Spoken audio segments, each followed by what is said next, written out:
not some feedback loop going.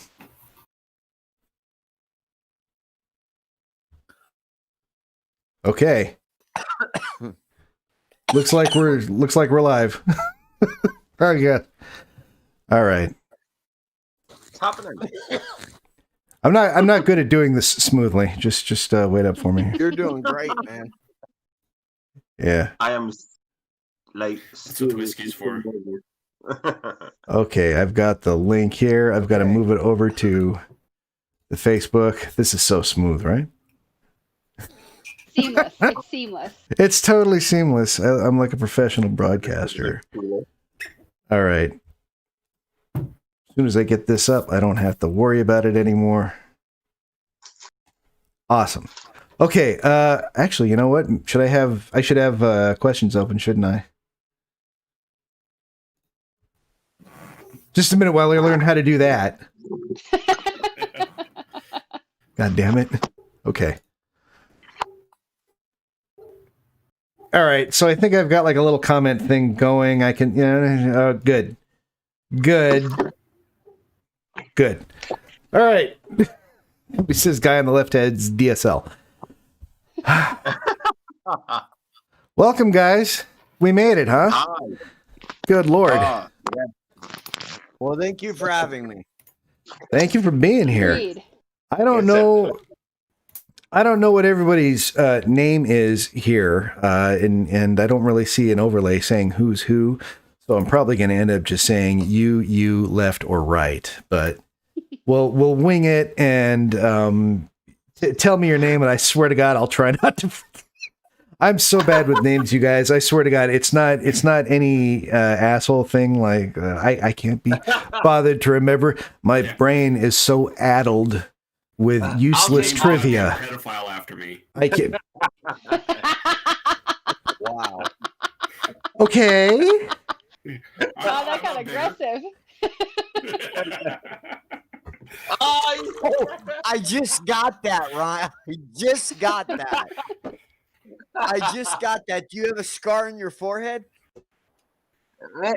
No, I I'm not bitter about it either. This is going to be a live one. I can tell. Wow. I was like, oh, All right. all the damn names. Well, the whole Jesus. So the whole point behind this, I think everybody who's been watching knows. I let my readers come on and talk to me, and grill me, or maybe just tell me how much they hate me for whoever it is I've happened to kill off this week. So I'm not going to start in any particular order here. Why don't you guys go through and give just a quick little couple of sentences over this is me and this is why I'm here right now. Outside of you're no hot date on a Friday night. You're stuck with this guy. Go ahead. Oh, I'm going to have a drink, T.O. I'll start. I'm Jeff. I found Commune series by listening to Galaxy's Edge, R.C. Bray, and thought, this Commune looks kind of interesting. So I started listening to it, and now I think I've listened to the series 5 or 6 times over. Damn. Yes. Oh. I drive a lot, so it's like listening to it always kind of pick up a little something more here and there. 5 times? You said 5 times? At least I've listened to the whole series at least 5 times. Oh man, I couldn't imagine wanting to read my book 5 times. You know what? I appreciate the dedication.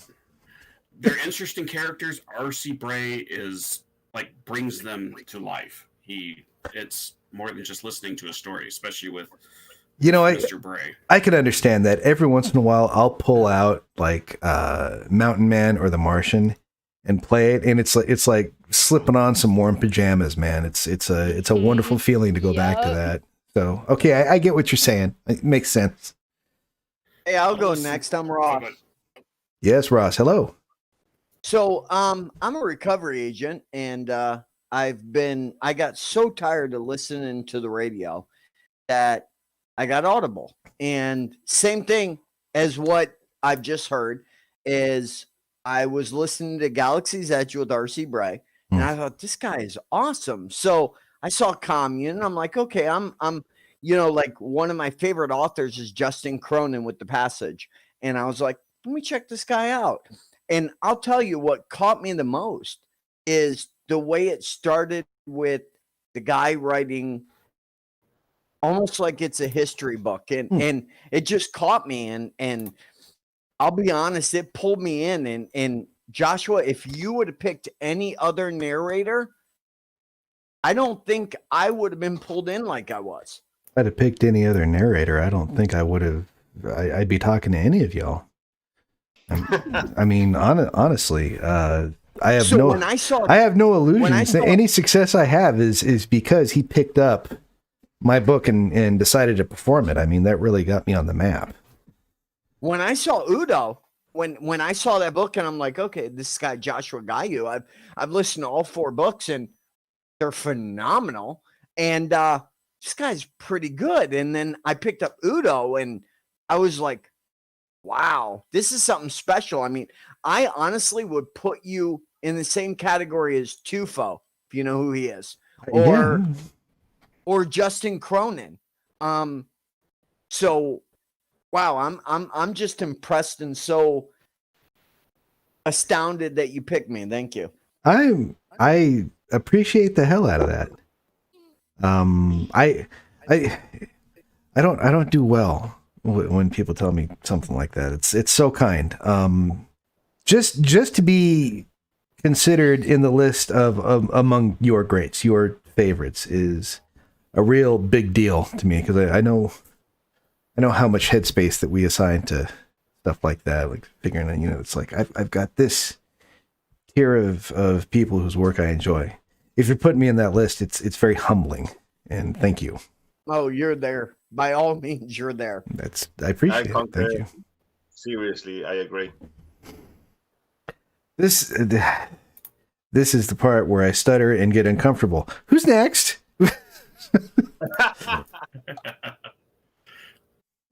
Ladies first. Chris. I'll go. So I'm Chris. I teach 2nd grade here in Colorado. Hooray for teachers, because we're struggling. Yeah, no shit, man. So I drive a lot too. I live in eastern Colorado, so the plains part of Colorado before you hit the mountains. So I drive a lot, and I listen to The Martian, and that's how, same thing, I stumbled onto your books and devoured them. And I loved the first book, but I'm telling you what, the scene with Blucifer, because I drive by him all the time. Oh, Oh my God. The first time I heard it, I had to pull over off of I-70 and laugh because I was crying so hard. It was brilliantly done. seen that? I've got family that live in Colorado, so we were up there visiting them one year, and they're very, very gracious people. You go to their place and they try to make sure that you see everything there is. Right. And they live they lived right around Denver, so they're very proud of their city. Let us take you around and show you all the sights. And one of the things they said was, "You've got to see the airport." And I was like, Lucifer. Yeah. and silly me, I thought an airport's an airport. I've been to literally dozens of them. Whoa. And then, we're driving around the place, and that horse, I caught sight of it, and I just, I was rendered speechless, and I said, "What is that?" And my wife's family, that her aunt and uncle, like, they're looking at each other, across the front seat, like, like we got another one. Yes. It's like when someone plays the circle game with you. Why are its eyes red? So you're shitting me? That horse is real? Yes, Oh, absolutely. no, it is completely real. And the whole thing Everything- about I it, had Everything he of the horse describes is it- real. Yeah. yes, and how he describes it is exactly right. It is anatomically correct. It has glowing red eyes. Google it. It is Google it, man. Electric blue. It's amazing. It did kill its creator. Yes, it did. So the artist, it did Fell in kill his its head. creator. Or no, So it the fell in his whole leg. thing, It fell in his leg and, Yeah. and severed his femoral artery. Yep. Shit. Killed him. The whole thing completely true. We light it up for Christmas. It's great. They put Christmas lights on it? Well, what else are you going to do with the son of a bitch? Well, we have to make him festive. I mean, We have nothing cool like that in Florida. Go Holy put crap. Christmas decorations on the Satan horse. well, yeah, Look you up the know. definition of prolapse. That thanks to that. Oh man. Yes, if you But were yet- if you but were yet I already questioning knew. if he was real, he is absolutely real. And now I was done after that. I was like, nope, favorite, top 5 for sure. That's Because awesome. nobody else has ever mentioned Lucifer outside of Colorado. I was That's awesome. I was giggling like an asshole when I wrote it too. Oh, good. Okay, we I have thought you were just joking. Wow. one last person to introduce himself.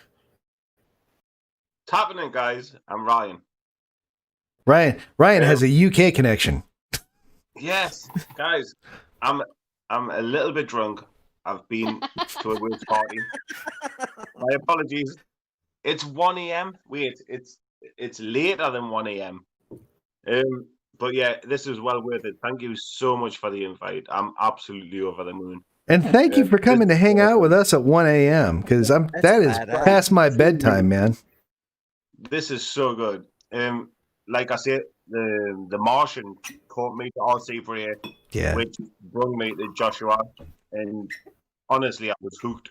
As soon as I listened to the first book, the second book dragged us in, and I was craving for more, and I got the rest of them out of the way. And honestly, it has been amazing. I've listened to them multiple times. I work on a farm. It's such easy listening and so entertaining and so relevant at points, I guess. Right. Thank Could you. imagine some of this shit actually happening, and it's just brilliant. The characters he built, the people he introduced. There was one fucking guy. What was the weasel guy like in the first book? Maybe the second book he dragged into. Are you talking about Edgar? Yes, Edgar. I. Yes. Edgar. Oh, Edgar. That guy was a We've all I'm worked with an so Edgar, haven't we? I'm glad we went with Edgar. Honestly, that fucking guy. How did you write him without wanting to just torture him? So- because so bad. because I knew it was Every coming. time he came up with the book, I was like, no. Fucking Edgar. I think that's how everybody Serious. refers to him guy in that pushed my world. buttons. But he made the story what it was. Honestly, what a touch. What an absolute touch. Oh, thank you, sir. I'll drink to No, that. My goodness. Seriously. Yeah, man. Honest. Yeah, I don't think it would have made it as in depth if he hadn't have been in there. Well, yeah. Somebody's got to be the weak link, though, right? Yeah. Shit, that made it. It dragged it all together. And So let it me built characters from that. Oh, it was beautiful. Yeah, I loved it. let me interrupt for just a moment. So I've got somebody in the chat right now. His name is McKinley McLean. Hello, McKinley. I wanted to say hi. He's a college student. I worked with him. I think last year. Was it last year now? He had some field work he had to do as part of his major, and he was looking for somebody to kind of work for. It's like an internship thing, and he asked me if I would, if I needed anything done, like marketing, promotion, or whatever. And I was like, no, I'm kind of an indie guy, so I don't really have a lot of stuff that I need to do. My publisher handles like most stuff, but he needed the coursework to get his degree, and like I remember doing that when I was in college. I had to do the same thing, go work for a company, and make a thing for them. And I felt bad because I know how much of a nightmare it is to work up a gig like that. So I was like, hey, you know what? Let's do this. We'll do a one-on-one, because he was interested in writing. I said, we'll do a one-on-one writing workshop. So I'll work with you every weekend. We'll do private instruction for creative writing and novels and story and all that. And we did that for, I don't know, 6 weeks, maybe. Very, very enjoyable, rewarding experience. It was fantastic. And He's a lucky guy. awesome kid, really awesome kid. It was it was an If I told absolute you I'm going for pleasure my working with degree him. at 50, In what? well, we'll figure that out later. I felt like I was being set up. Anyway, hi McKinley. It's Sorry. great to see you, kid. Hope you're doing well. Hope the family's good. Okay, so Hey, I have to ask you a question, Josh. First, well, that's the name of the game. what Let's state do are it. you in? I'm Ross. What I- state are you in? Denial. Are you a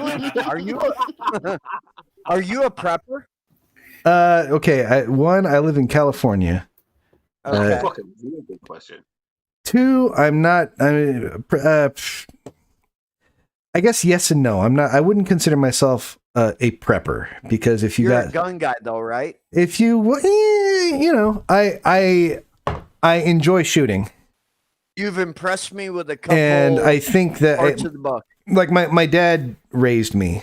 We went shooting quite a bit growing up. We'd go out to the desert or stuff like that, and he taught me quite a lot, and I've continued to be interested after.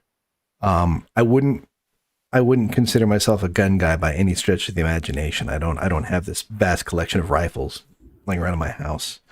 But I am competent, and I'm a decent shot. I'll say at 300 yards.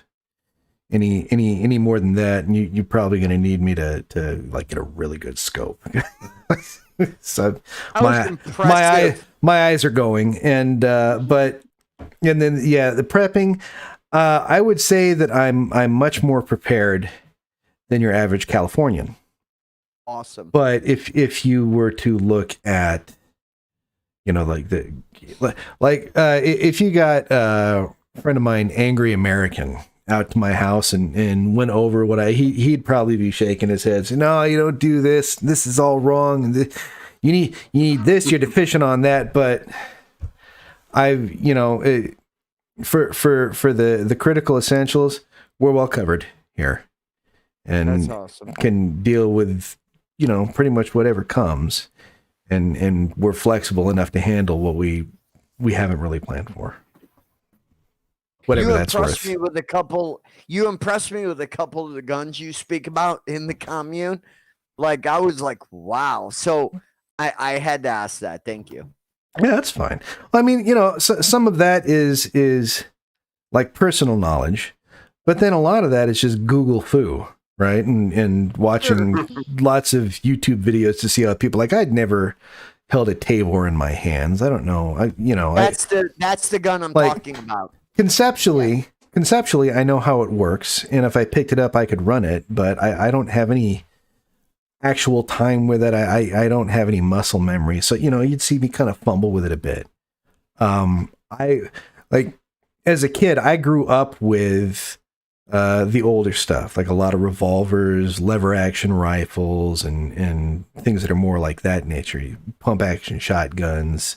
I don't even like semi-automatic shotguns.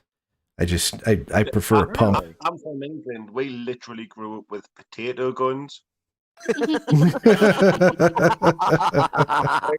Seriously. You stuck it in Bullpups are a the bit to get used to, but they are fun to shoot. Yeah. Well, fuck. Okay. Well, hey. Anyway, let the questions fly, guys. This is what it's supposed to be. You're supposed to be able to grill me with whatever you want on the stuff that I've written. I don't know if you have a list or what. I don't promise to answer the question exactly the way you want, but I'm going to Edgar.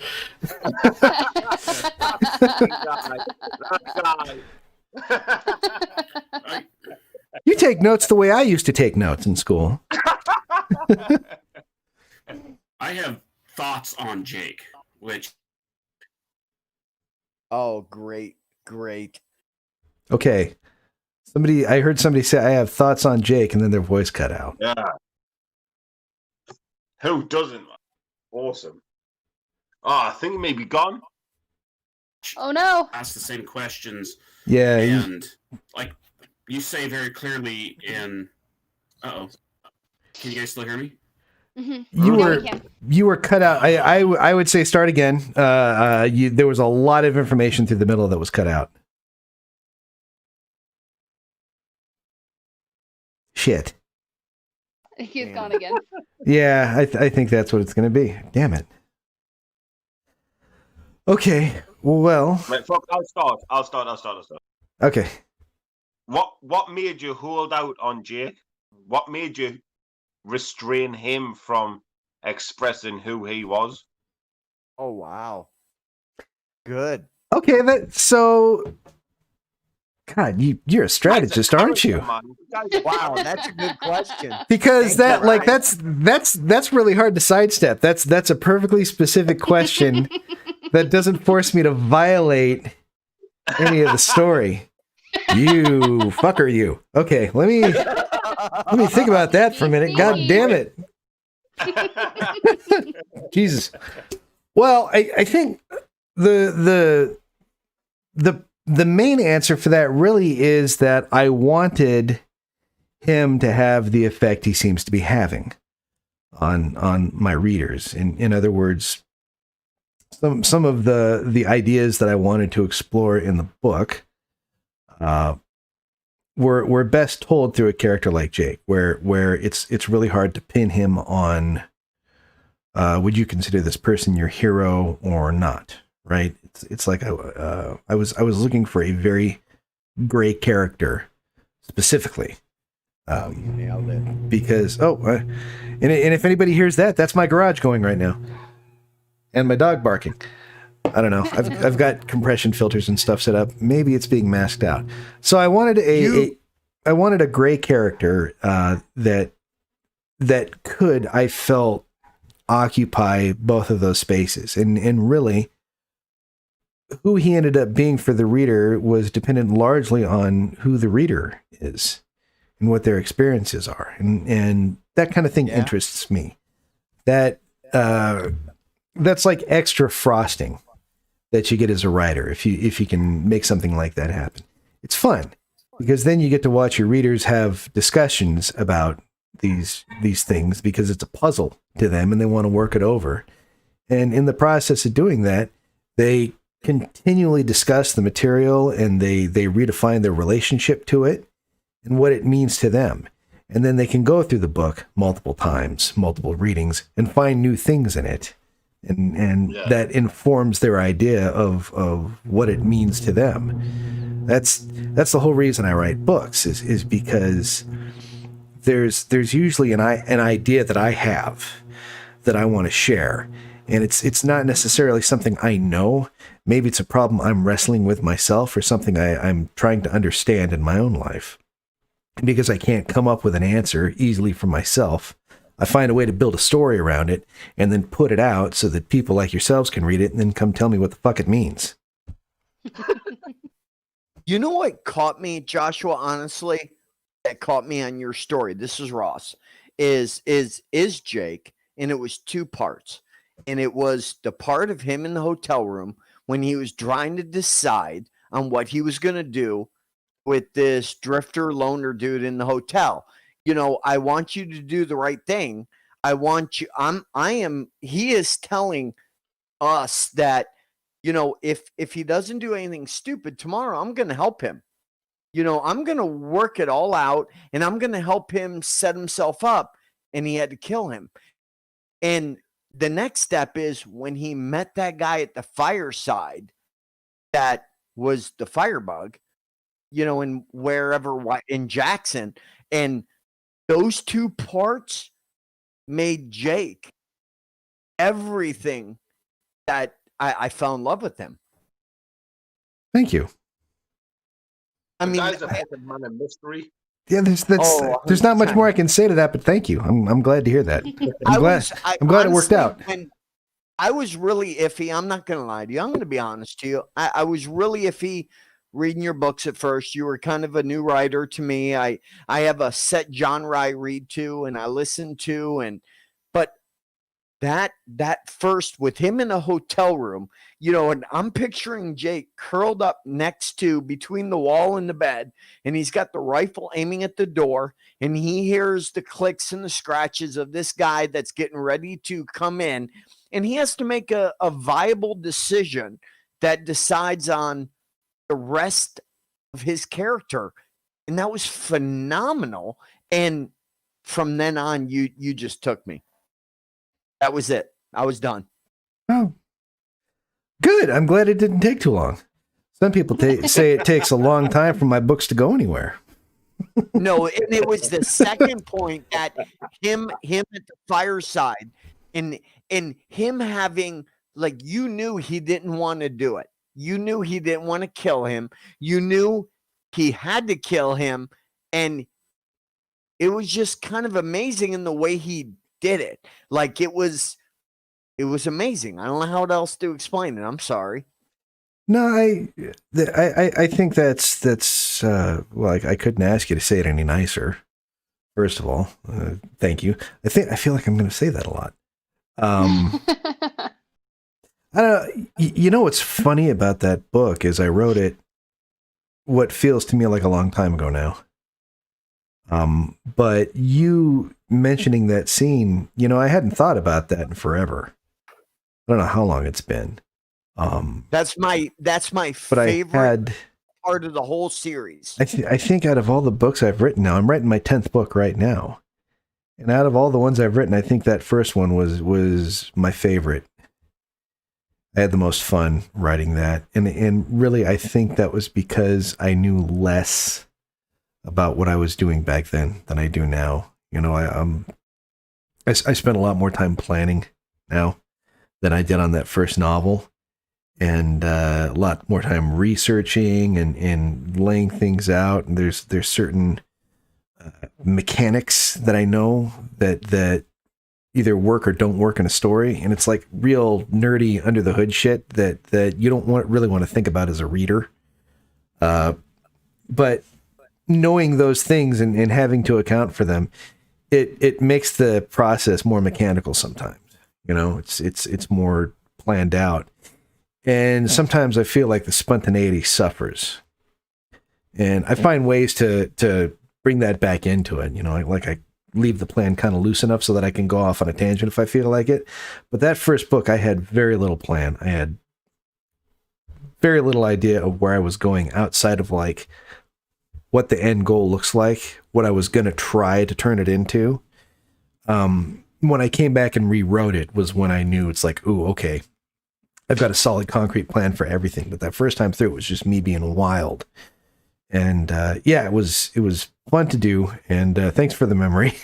It's like literally, I had not thought about that in a long time. That first opening scene. My favorite part of the entire series is when they were sitting down at the fire, and he did it in such a loving way. And nobody can kill somebody in a loving way, but it's hard to explain that he did it in such a way that you knew Jake didn't want to, but in his head he knew he had to, because there were no jails, there were no prisons, there was no way to fix him, to medicate him, to counsel him, and he had to do it for the survival for the commune.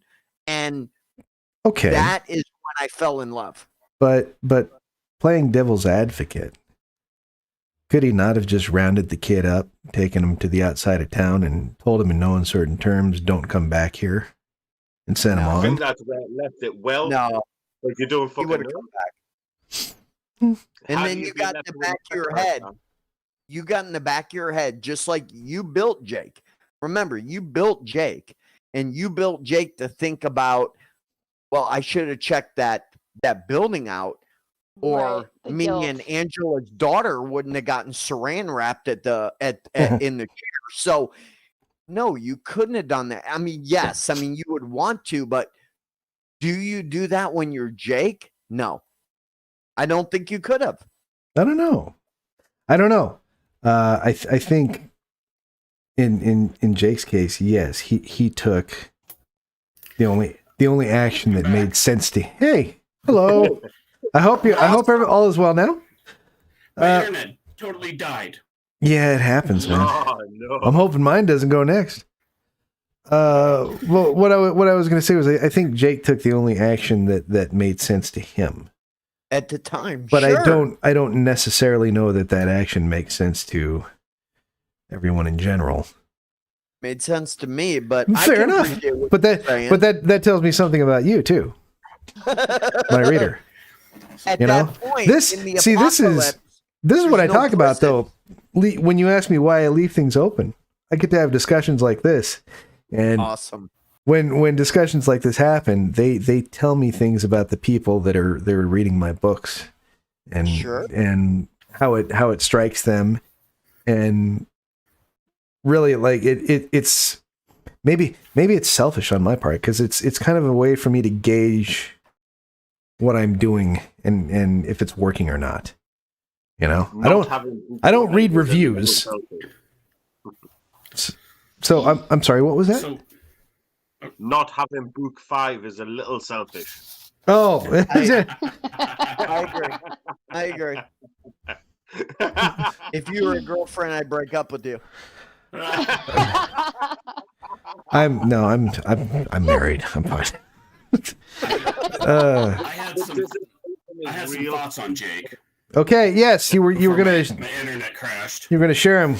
I still don't know the true definition between psychopath or sociopath. When you read both of them, it's like they really sound a lot alike. But you think of like Dexter or Norman Bates or even Ted Bundy. They were considered psychopaths. Ted Bundy, everyone thought he was normal, but then it turned out he was this horrible serial killer. Yeah. But you look at like in the beginning of book 3, you had said all your answers that you're ever going to find out about Jake are in book 3, and it talks about Ronnie's issues. I'd say book 3 has the keys. All the books together have the information you need. The guy's name is Isaac, who Ronnie's talking about. He mentions the name of Isaac's wife being named Emma. After Jake kills Hunter and goes to the battery vault, he's talking to Emma and Christina. So, and then at the end of the book, when George Oliver is talking about the names Jacob Martin, Jacob being the son of Isaac and Martin being the god of war, I think all those things lend to that. And plus with Ronnie recognizing him, all he got out was you before Jacob, folded his body in half. Jacob was Isaac, and at least in my mind, I think there's many things that point in between book 3 and book 4 that say Jacob was Isaac. Whether he's a psychopath or sociopath, I don't know. But wow, one of the things that they mention was that, like when I was reading between sociopath and psychopath, was that they're usually highly intelligent and they're good at manipulating people. And when you go back to that evil bastard Edgar, Jake didn't have to take care of Edgar. All Jake had to do was point Gibbs. And all he did by telling Gibbs that Edgar had gone to Otter, that was all he needed to do. And Gibbs took care of Jake's problem for him. So those are kind of my thoughts on Jake. The one thing that I have no understanding of is when Clay found the notebook with all the scratches and everything that he kind of figured out was the alphabet, but then Pap came in and interrupted him when he was on the precipice of figuring out what this code book that Jake had wrote was. I have no idea, like, what was the code book, like, maybe written in code in Jake's own understanding, all the people that he had murdered, and was keeping track of, like, Hunter and Jeff Durant and anyone else who he found in town who he felt couldn't be part of the community. wow. You get that? Yeah, I got it. So and Wow, then- I need to reread book 3. Holy shiz. Well, I book three can literally has all the answers. I can tell you Yeah. I can tell you what doing was in one. that notebook. Okay. I can tell you because it was already written in the book, so I'm not giving anything up. It was the alphabet. He was- Okay. See, that's he why I was wasn't sure, writing- 'cause I mean, He was writing the alphabet over and over and over again. okay. See, I wasn't sure because he figured out it repeated itself in 26 times and it was the alphabet but I wasn't sure if there was more to that book that Clay didn't get to. No, that was it. Joshua, Okay. would you ever tell us what Jacob did before the pandemic? I've already told you. I did. Wow. He doesn't I know. did in the in fact in the last live one of these. It's one of the questions that I don't mind answering at all. Okay. The answer is I don't know. All right. Do you want to know what I think he was? Well, that's the thing. If whatever you think he was, that's what he was, because the author does not know. The I author think he came the out author of a did not prison. care what he did for a living before. I don't So think he did can be anything whatever you for want. prison. I think he was in prison.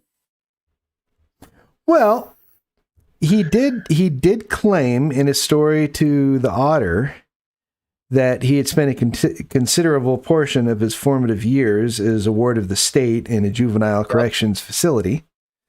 I But- do remember that. The only evidence we have that happened is his word when he told the story. But I guess I'm just That's trying what to he jump said. into your mind on that. I mean, that's what he said. You would have to decide if you believe him or not. Wow. I have another question. Why was Wang more or less left out of the end of the book with Gibbs leaving? Oh mean, wow. you know, Stop being a tripod. Well, no, but I mean, so he got up the side of the mountain. You know, he sniped those people. But then, like at the end, when Gibbs is packing and getting ready to leave, and you mention Tom, and you mention Fred, and you mention a couple other people, but you don't mention Wang at all. And it's like it was weird for me because I felt like Wang was a huge part of Gibbs's history with with the apocalyptic ass pirates or however you put it, and him getting shot. I thought it was kind of weird that there was no interaction between Gibbs and Wang at the end. I get what you're saying, and I I think can't. it's because he knows we would have all cried. Well, no, that almost gives me a reason to put it in there, right? But no, I cannot tell you the reasoning behind that right now because I feel like it gives up specific points for Book 5. the Gibbs book that I'm writing Awesome. in Awesome. 2020, Awesome. 2021. So I don't want to spoil anything. Can you tell me if I'm good with that. Elizabeth and her mother are going to be in that book? No, they're not going to be in it. That sucks. Yeah, no, it's It's gone, man. the. It's gone. You might go back up to number 4, Joshua. I'll give you details on it. I mean, I feel that, and that's why I say there's no book 5. I feel that the story that happened in the bowl is complete, and that there's not really Saying that. there's not much reason left to dwell in that place. I also think in the Gibbs book that I'm going to be working on, I think that there's a whole country to deal with, not just one spot in a specific state. I feel like Okay. a country like ours, America, and probably also other countries and other parts of the world would rebuild in very specific ways and grow new power structures that would be interesting to explore. Are you going to pull the old characters back into your Gibbs book? I can't say. Okay. There's I can do that. there's a lot of things I'll in do that. there's a lot of things in work. I don't know if I would pull any at all, but I also don't want to say definitively and box myself into a corner. I just thought it was awesome when Elizabeth wanted Gibbs and the whole training thing. And I would just like to see what happened to Elizabeth when her mother's gone and she's a grown-up woman. I always wonder what would have happened to her, Right. what she would have turned into with everything that happened to her, from picking the Barbie doll out at Walmart to wanting to take care of herself and a gun at 8 years old to the next step. You know what I mean? Yeah, and again, that's why I don't say anything definitive, because I might understand. have an idea that warrants me coming back to that. In my case, I can't really jump in and start writing a book just because I want to do something with a specific character. I create characters to tell the story that I want to tell. I don't create story just to have my characters do something, right? Joshua, so on the back of that, when you're writing, is it your imagination or is it practice when you write?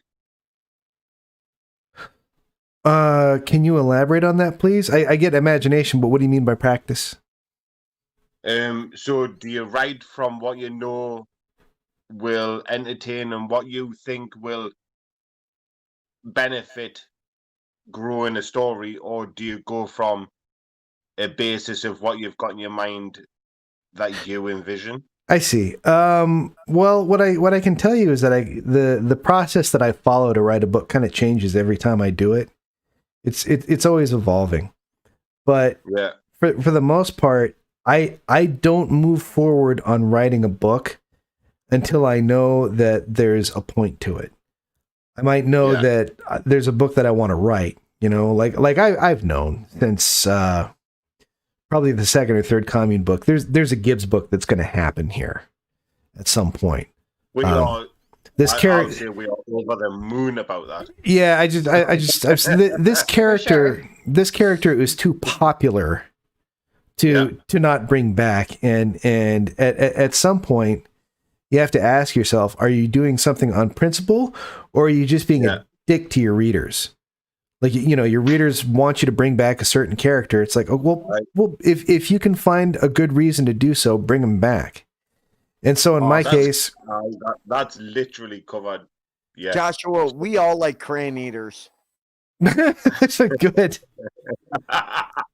But that was the first thing. It's like I knew, okay, I've got to have him back at some point, but I didn't want to do it until I had a really good reason to bring him back. You know, it's like I had a story that I wanted to tell or explore that I thought was worth doing, right? Because I don't want to just put out a bunch of action-y shit to try to fulfill a market demand and make some money. Like I want there to come with the work something special that I think is going to be hard for you to find somewhere else. You know, and part of that is, you know, trying to work a puzzle into the story so that the reader has to be engaged with it and working just as hard as I am to make the damn thing happen. But then also it's like I feel like there's got to be something useful that you're trying to say, aside of just, you know, a person went to this place and shot up a bunch of people. yeah. I can get that anywhere. Joshua, I gotta ask you, and only just curiosity. So you're an author, and that's awesome. What'd you do before this? Would you tell us? Well, I still do it. I'm an engineer. Okay. I do. Wow, that's Form interesting. of engineering, electrical engineering, or like Uh, what background of engineering? mostly software. I work in avionics. I've worked in the aerospace industry to some degree Really? since I got my bachelor's in 2001. And yeah, that I got. When is your next sci-fi book released then?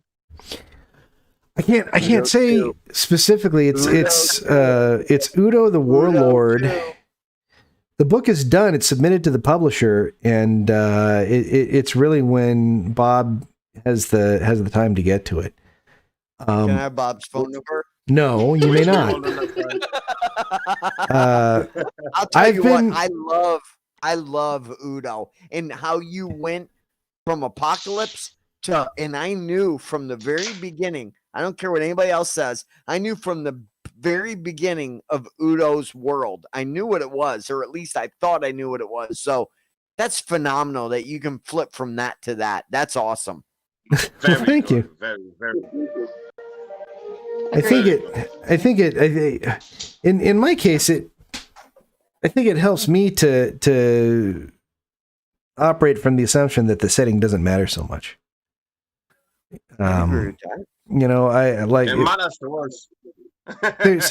there's some things that are very specific to a story that have to exist for the story to work, right? Like, especially in Udo, there's very specific mechanics that have to be in play for that story to work. But I think if you've got some good characters that are interesting and enigmatic, and they're complex, and your reader can see that there is an arc that the character is following, then the reader understands, hopefully, that, okay, this is going somewhere. This is going to lead somewhere to something that has meaning and be worth tagging along for. I hope that's the case, or that I managed to do that in whatever I write, because I wouldn't want anybody to feel as though they'd wasted their time. I certainly don't want to feel as though I wasted my time writing the goddamn thing. I think we're all tagging along, Hey, in my opinion. I'm very glad to have you. We are happy to be here. Are you a sci-fi kind of junkie, Joshua? I can be. Have you read Seven Eves by Neil Stevenson? No, I haven't. Okay, so this is a book that Neil Stevenson wrote, I think back in 06, 05, and it's a sci-fi book, and it reminds me of Udo. You really should read it, and I've been praying and waiting for him to pull out a second book, but it reminded me a little bit of it, and I'm a sci-fi junkie. That's where I started. As a repossession agent, stealing cars in the middle of the night. I got bored with the radio stations, and I started I burned myself out of sci-fi, and that's when I got into post-apocalyptic. But my heart is in sci-fi, and when that Udo book came out and I started reading it, maybe it was just from my history of reading and knowing about that was awesome. And I don't know, man. I'd love to see you write sci-fi because you did awesome with Udo. I'm excited. I'm excited for you to see the next book. I want to hear your thoughts on it when it comes out. The second book was a great deal of fun for me to write. I'm writing the third book right now. Oh my God! I'm having just as much fun on that one too. And I think, I give you my address? well, you can mail me. I'll be I think that you guys will find that each book, first, second, and third, will each have very different, very unique feels to them. Not emotional feels, but just the feel of the setting and how the story unfolds. I think they're going to feel very distinct. At least I hope they do. If I'm doing this right, you'll have to come back and tell me if it worked. I don't think people give you enough credit for Udo. I've seen, and not to disrespect you, but I've seen people go, well, I've had to read it 2. I've had to read it 3. I've had to read it 4 times. I'm sorry, man. Udo grabbed me. Me. In the very beginning. I've seen some people that were not into it or not pleased, and that's okay. I don't mind. I was. Some people aren't into it. Sorry? I enjoy I want it. to have a drink with. You want to have a drink with Udo? Yeah. I don't know, man. I don't think I would. That's to have a drink with. You want to be careful with that. He might knock your ass out and steal your money. Right? I think he'd outdrink all of us together. Yeah, Can I you, agree. can you tell us why that Udo never found out what happened to Ambrosia, his donkey? Oh wow! Oh, nice. I mean, it seemed like he found out just fine, didn't he? The Lord Ambrosius told him. Yeah, but That's he wasn't sure great. if Ambrosius was lying to him. He said he would never know for sure what actually happened to his donkey. So I mean, either he That I either he mean, actually ate his donkeys, or I mean, that's I think it was yum yum, dude. not knowing would be an additional cruelty that Yeah, but the Lord would want to inflict. Yeah. I mean, how would think Udo know? He's narrating the story, right? Right. So there was really that's the thing that confused me, because like when he goes to I can't remember what the Lord's name is. You know, he had the weird sextant looking thing that Henman. that he was looking through. Henman. Yes, and Henman. it seems like they know more about what's going on, obviously, than like you think that they would have been. Oh well, this is what happened to your donkeys. You really did have some good backstraps there. Well, But okay. Why? Why would it? So it seems like Hanman has a good handle on what's happening. He has knowledge in excess of what Udo and the reader has, right? Right. Okay. What reason would Hanman have to reveal any answers at all? What would that benefit him? It wouldn't. He has. I mean, but they all want Udo to succeed. They want Udo to come be this stuff. But I guess maybe he would be too focused on revenge if he let him know what actually happened to Ambrosia. Well, like I said, I'm throwing darts. I think honestly that the only person that Ambrosius the donkey meant anything to was Udo, and Right. nobody else cared. To everybody else, he was just a donkey, except Riza. Yeah. The donkey also meant something to Riza as well. But outside of them, it's like, you know, the Ambrosius, And the Lord, would have fed Yeah. donkey to Udo as an insult. I don't think he would have. Yeah. I don't think he would have understood that the donkey was of any emotional significance to Udo at all. It's more along the lines of "I fed you your own donkey." It's like I fed you your shoe. It's an insult in that way. There's no emotional weight to it outside of smearing someone because you can. He gave a crap. And then Hanman wouldn't think to offer anything about a donkey either, because again, it's a donkey. What does it matter? It's like I'm so sorry about your Toyota. Nobody cares, you know. It meant something to Udo, and that's why he assigned so much weight to it and spent so much time covering it in the story. Yeah. Okay. Joshua, was it hard to go from one genre to another like that? No, Okay. just wasn't. Yeah, I'm sorry. Simple. No. Yeah, I did. The situations in Commune were equally as unique and alien to me as the situations in Udo, and so I put an equal amount of time into researching both, doing my homework on both. What was easier? What was easier? Well, Yeah. I would say that Commune is easy in that the landscape already exists and the culture already exists.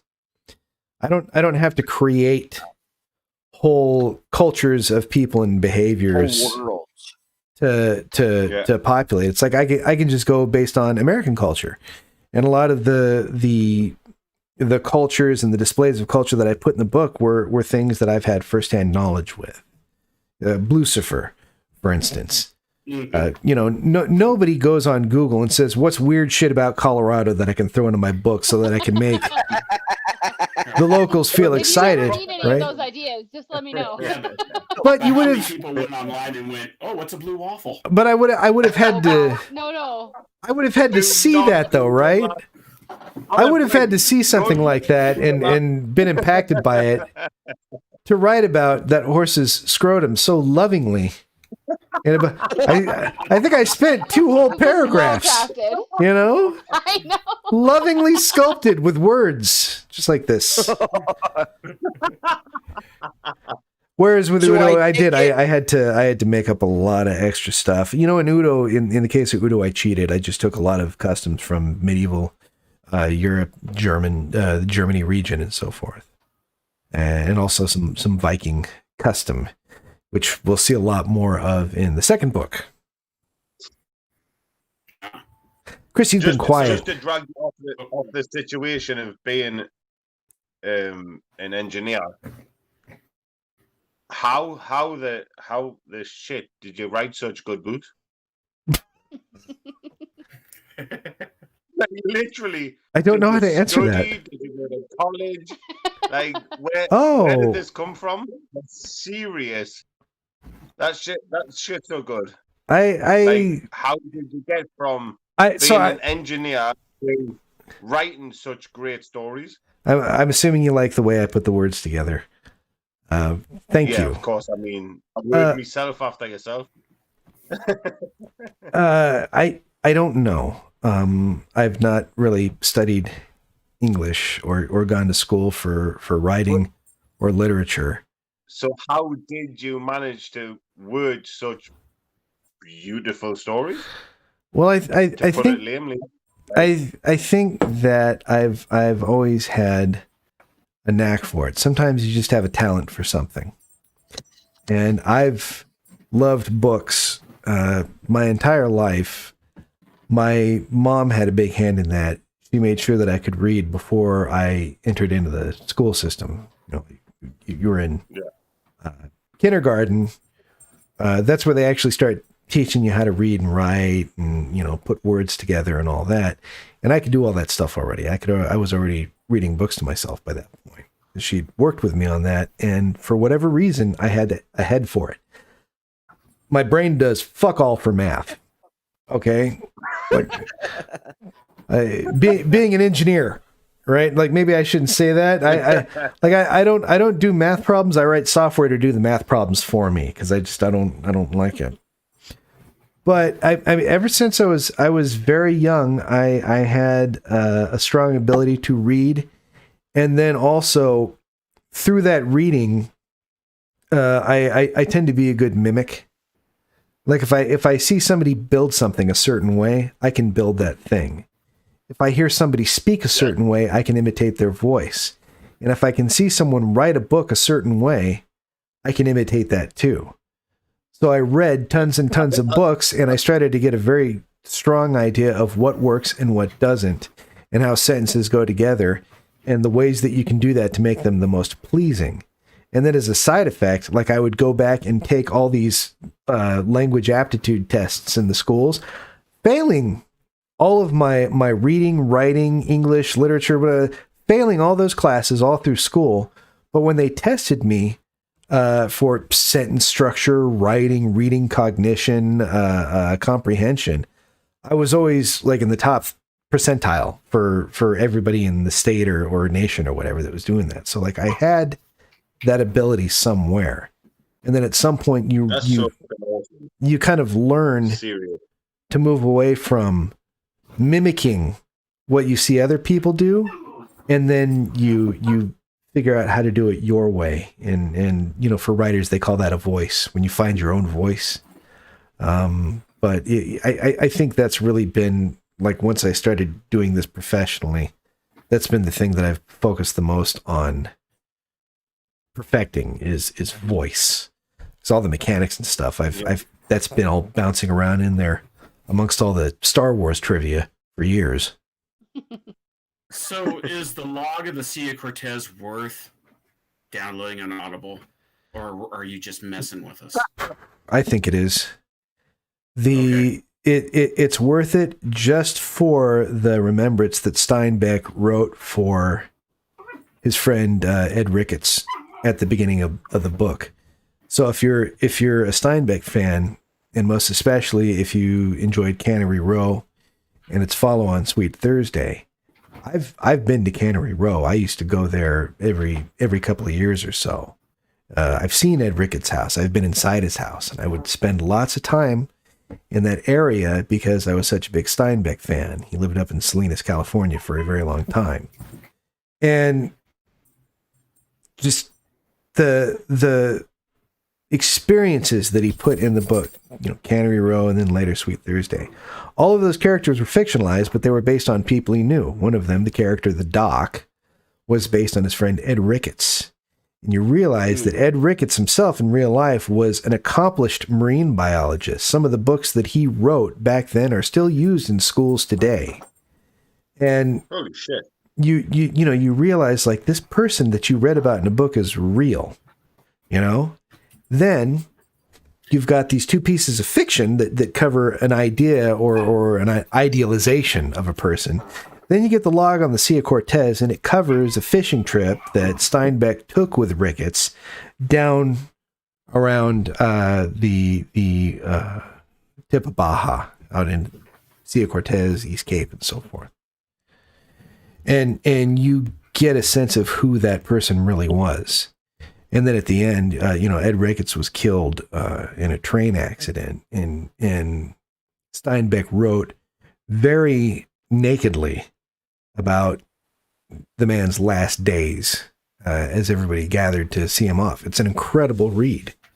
I would have the book just to read that beginning section and leave off the log, because that gets very mechanical through the reading. There's a lot of biology work they're doing in there. Sorry? Well, that's why I wasn't sure if it was like a really super dry book or it does get so in places. You're not reading it.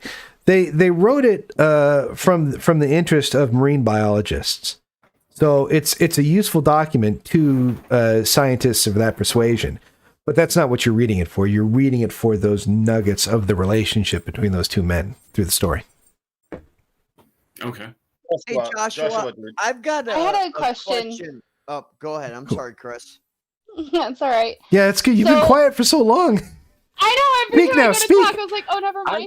Never mind. No, please, your turn. So I think the only question I had really is, how do you think a scene might have played out with the original core? So Amanda, Jake, even throwing in like Gibbs and Wang, if they would have had to interact with any livestock. Because that's one thing, like living on the plains, like that's the one thing I was missing kind of from the book, is that there's no livestock. And I know there's like herds of cattle. We've got massive herds of buffalo out here. And part of me desperately wants to know how Jake and Amanda and Gibbs and Wang would have acted. Yeah, I think so. That was something that I considered when I was writing through the second book and parts of the third book. And a lot of that, and I think also that just had to do with me being new and learning my craft, right? But here's what was going on in my head when I was going through that. One, it seemed obvious to me that Jake, Amanda, even Billy, the beginning group, they would have recognized that if they slaughtered a cow or a deer or whatever, a lot of that meat would have gone to waste, because they would have foolishly not known what they were doing, and may even have contaminated their meat and made themselves very sick or died. And I think that being ignorant and recognizing their ignorance, they would not have gone for that unless they were desperate for food. And then, of course, the way I account or kind of hedge for that is you never really see them get to a point in the book where they're desperate for food right now. Right. They're desperate for supplies in the long run. But I figured, well, there's enough. Let's just say in this hypothetical situation that I've created, and honestly, I'll get back to this in a minute. I don't think it was that realistic now, having seen 2020. But right. The idea was they had enough. They had enough forage. They had enough forage and salvage at their hands that they could live off that, and they didn't have to risk taking that chance. And they had enough time to educate themselves and learn about farming and cultivation. And then, as my wife suggests, the advent of Lum was of particular importance, right, because now you had somebody who was knowledgeable in those things. And then you saw in the third book, we started to bring hunting in to account for that. Right. But yeah, I remember when I was writing the thing, I was okay. There's some percentage of goods that are still on the shelves that are usable, or that you can find somewhere, right? And I was kind of calculating how long. All right, how long between the grid being knocked out and things starting to be reestablished? What does that take? And you know, supply chains are absolutely disturbed during this period. Then, as they're getting the planes back in order, things start to be distributed again, and then you've got a period between then and the die-off when I think what did I say? It was like a 6-month period. Yeah, I was gonna say I think it was like 6 months. Something like that. And I thought that was both long enough to be believable for the hidden population, but also short enough to be acceptable that you still might find useful things in stores or shelves. And I think now, after having 2020 as an example, we see that I grievously undercalculated, because Right. as we've discovered, all it takes is a day for the stores to go absolutely bare of all Right. the critical shit that you need. And I think I learned a lot. I would, it's a what's the word? Why can't I think of the word? Sobering. No. It's a tempting thought in the writing of the Gibbs book to go back and retcon a little, to make it seem like more in line Right. with what we know now about how Don't things like fucking this would tease play us. out. Like, I could go back and make references to all the face masks that everybody was wearing right up until the end, right? Or I could go back into more detail and kind of smooth over the dearth of supplies in the stores. I'm not going to do that. I'm just going to accept that what I wrote is what happened. You know what? When you try to go back to something you did and gussy it up to make yourself seem smarter than you actually were, it always ends up in it blowing up right in your face. Yeah, I was So gonna I'm say, it not doesn't work out. I'm not even going there. I'm just going to let it stand the way it is and accept that that's how it happened, and then move on. And I So think how that did you find out about Jocko Willemick? Oh, that's a good question. Where did I hear about Jocko? I have some friends that know him, but I only learned about that after the fact. After I had discovered him and started being really interested in, I listened to his podcast. So his podcast and what he does now with Echelon Front and Yes. his books that he's published. Boy, I wish I could. I don't know if it may have been the Joe Rogan podcast, but the memory is now so hazy in my mind that I don't know if that's the case. I may have heard of him from somewhere. I may have read about him in doing research for Gibbs and all that. I couldn't tell you now. It's like it's in the cobwebs back there. Joe Rogan feels right. I want to say maybe I discovered him on Joe Rogan's podcast and was just so amazed by his presence that I had to go and read more about him. Yes. Josh, Sorry, I didn't mean to cut you off, Chris. Josh, Hey, I'm Josh. gonna oh, go no, straight you're fine. Who's super basic. How did you learn a structure? How did you learn how to write stories? from YouTube? Champion. YouTube knows all the things. Of No, course it's it does. Shit, I it's learned not- to snowboard from YouTube. it's not just YouTube. That was a big part of it. This shit takes a lot of work, man, to get it set before you turn it to any form of editing. Well, I mean, look, man, if you got read to work that out, man. if you read some You of need my to work your own way reviews, to- if you read some of my reviews, as far as they're concerned, I still haven't figured out how to do it. They know fucking nothing. I don't care. It's fine.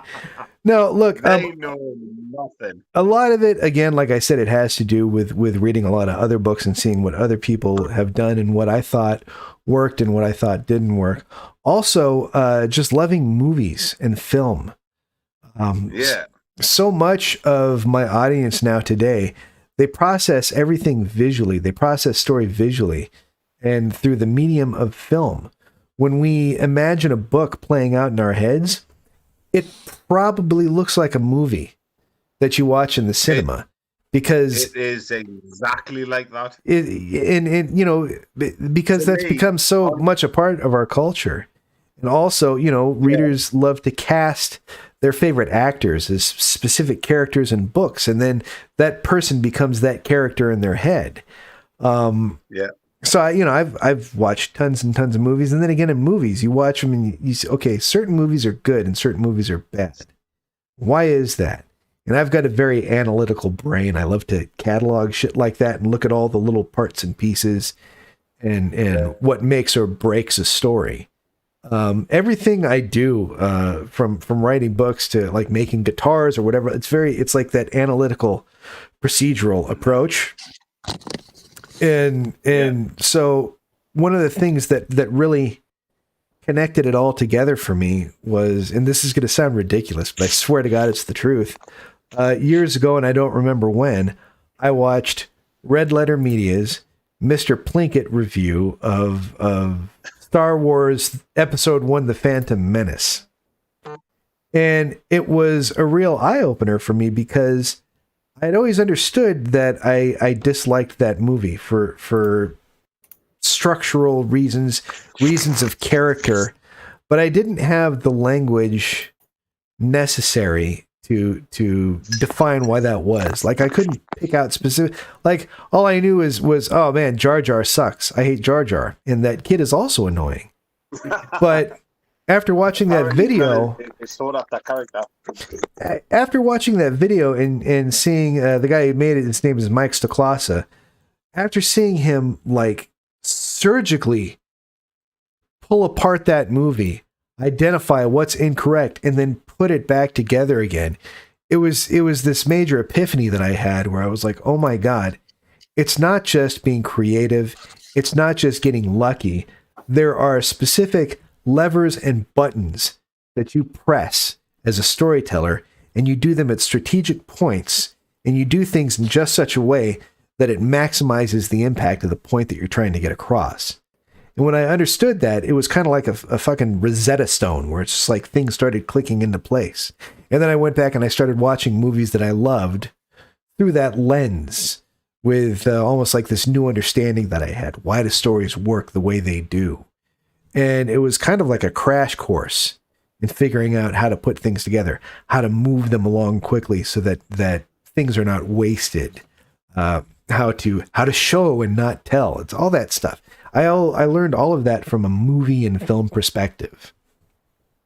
That's awesome, man. Honestly, on the back of that, what give you that visual, as opposed, like, what give you that show not tell, or tell not show? Well, I looked at a lot of film, and the other thing that I should bring up here is when I was younger, I guess I could still be now, but I'm very out of practice. But when I was younger, I was very gifted artistically. I could draw very well. I could draw whatever I wanted to, in, 3 dimensions or whatever. Just, pencil, pen, ink, graphite. I was pretty good. And my mom was at first convinced that I was going to be some sort of painter or whatever.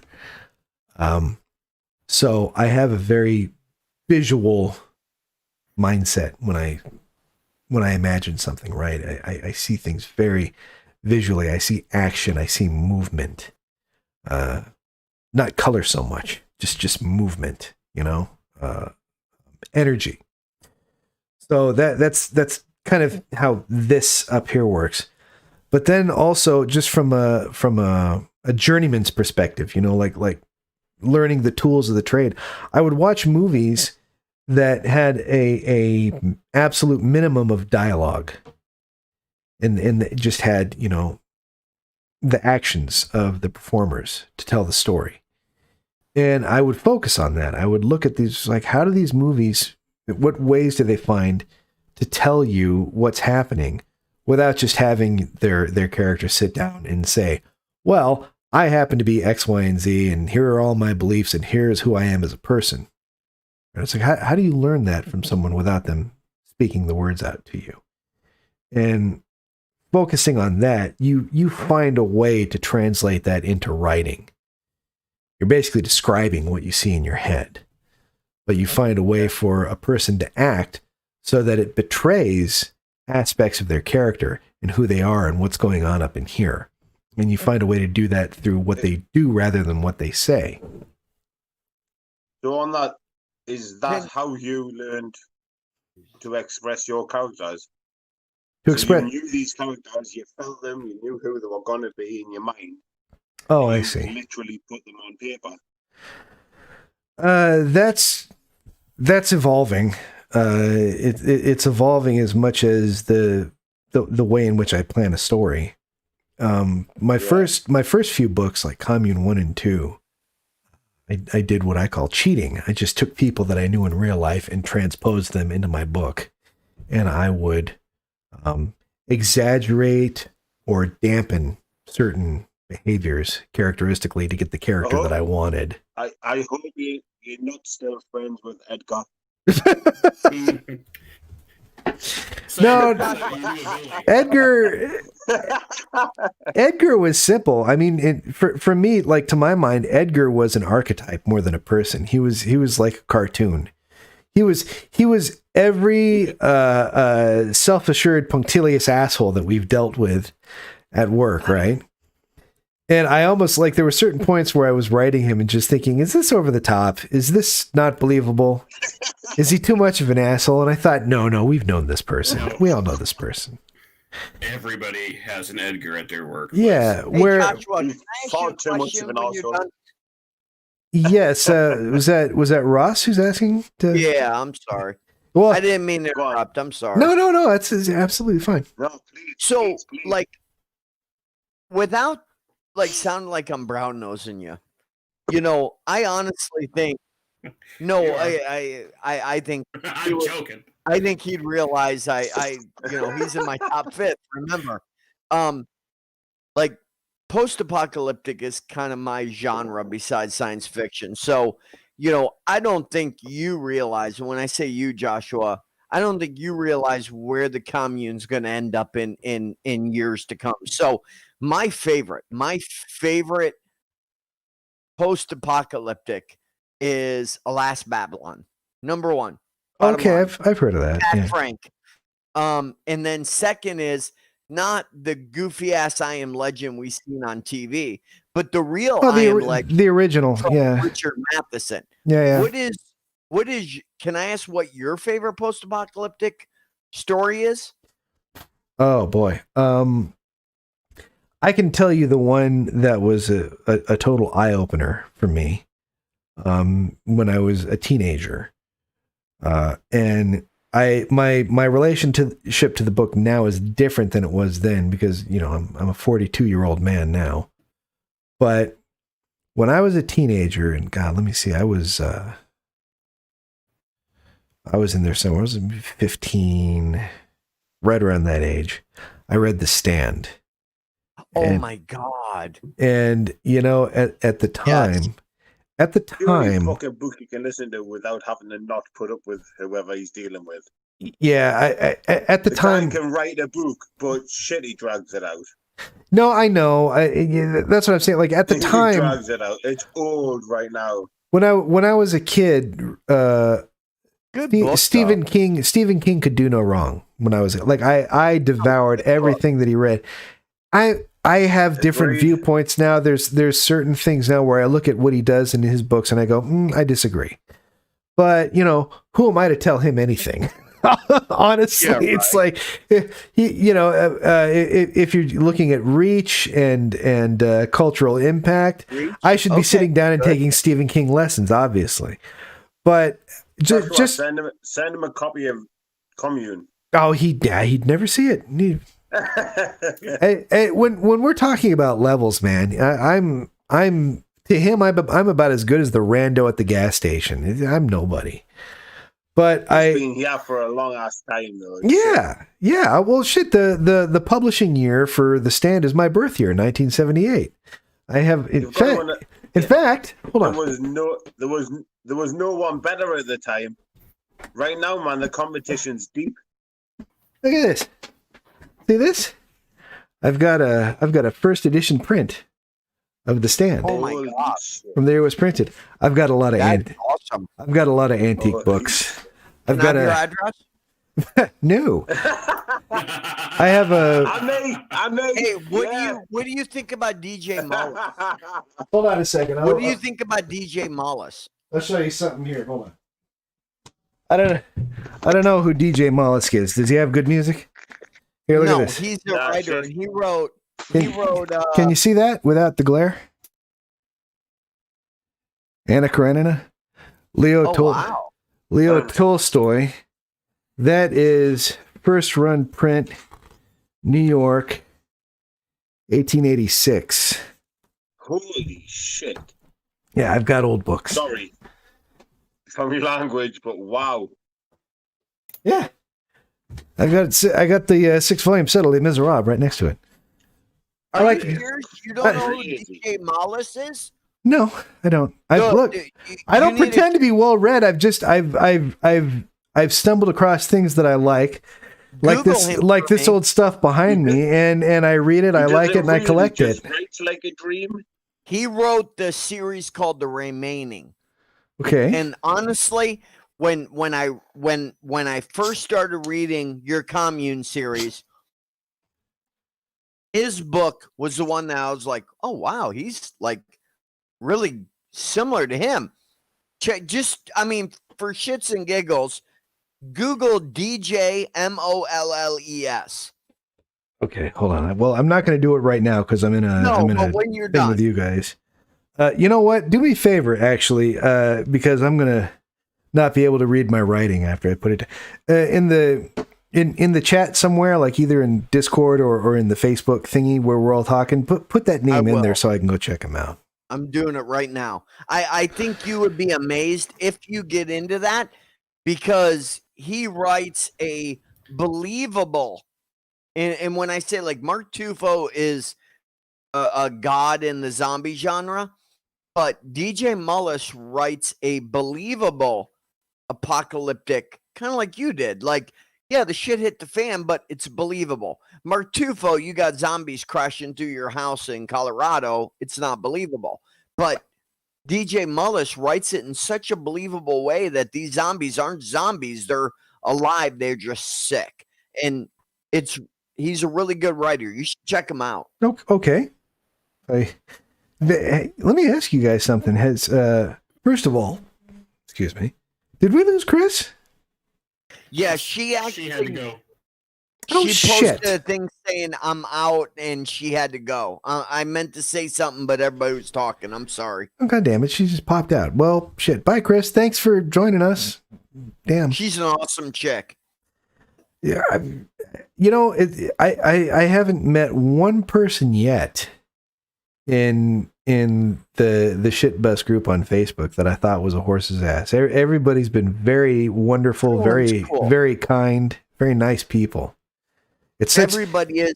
such a Yep, nice nice place to go to escape all the politics and other bullshit that you see everywhere else in the world.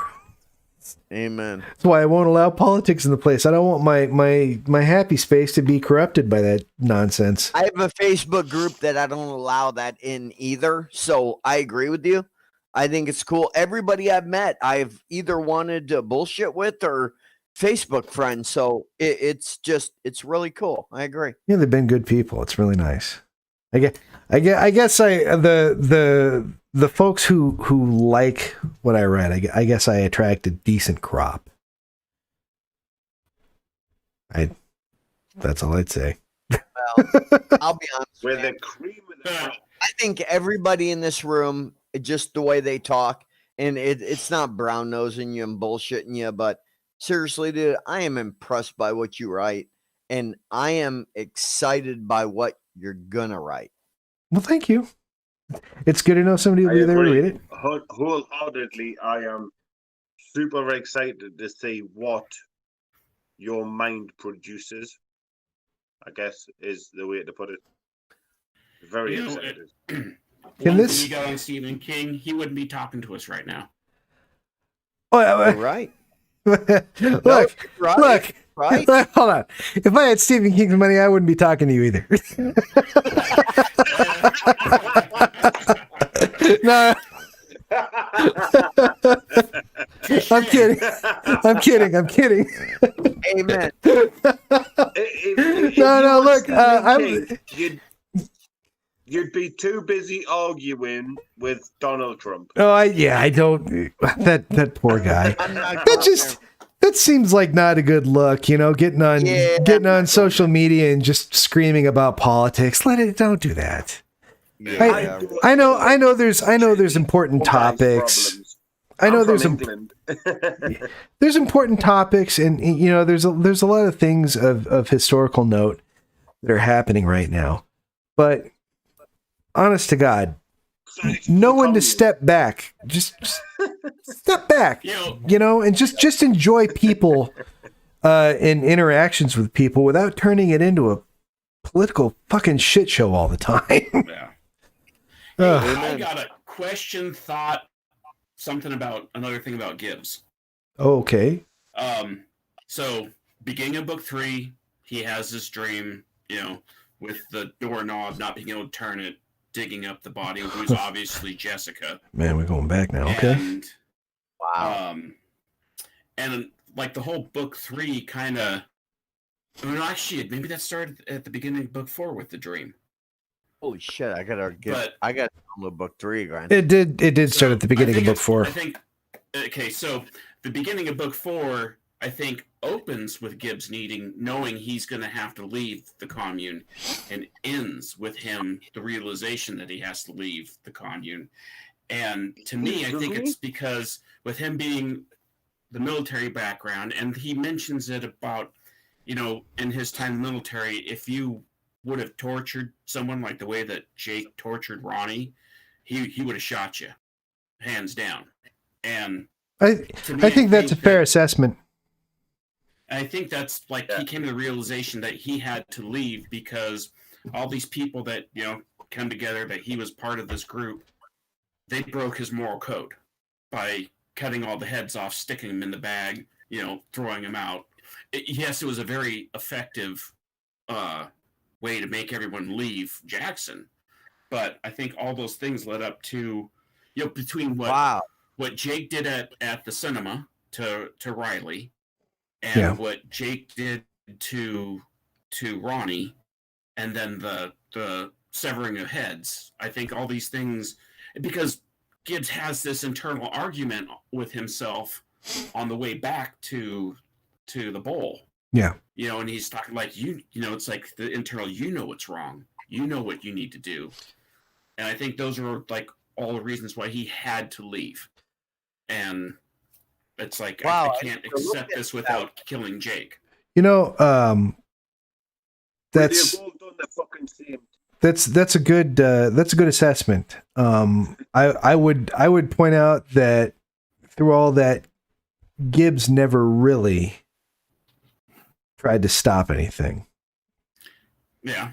He wrestled with it, but in the end, I think when he was talking to Amanda at the end, I think it's fair to say that he didn't know what was right and what was not. Yeah. And she had asked, you know, do you think what we did was wrong? Yeah, and I would, but I don't think it was right.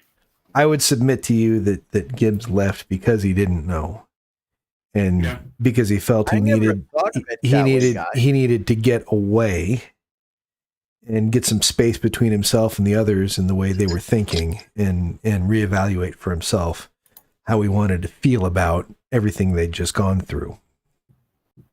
Right.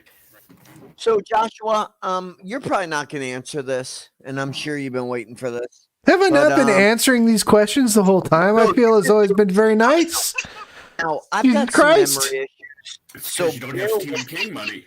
But what actually happened with Jake at the very end of the library? I'm trying to remember 100%. I'm rereading book 1, but what happened with that whole scene with Jake in that library at the very end of the book? Which book? Are we talking 4. book 4? Yeah. I think he snapped Clay in half like he did Ronnie. The reason I was in this group chat was to watch you enact that exact scenario. Wait. Hold on. Okay. Say that again. You've got UK throughput, so. Happen. Okay, I'm missing what he said. At the very end, and towards the end, it almost seemed like Jake was completely losing it. The tunnel, what happened at the very end of the book? Like, what was happening to Jake? I mean, I don't know. I almost felt like there was another external party that we weren't part of that was playing on in his head. I think that towards the end of the fourth book, Jake was probably hanging on by his fingernails. Okay. Because the thing that a person who leads a double life dreads more than anything is when the two lives that he tries to keep separate converge on each other and everything is brought to light.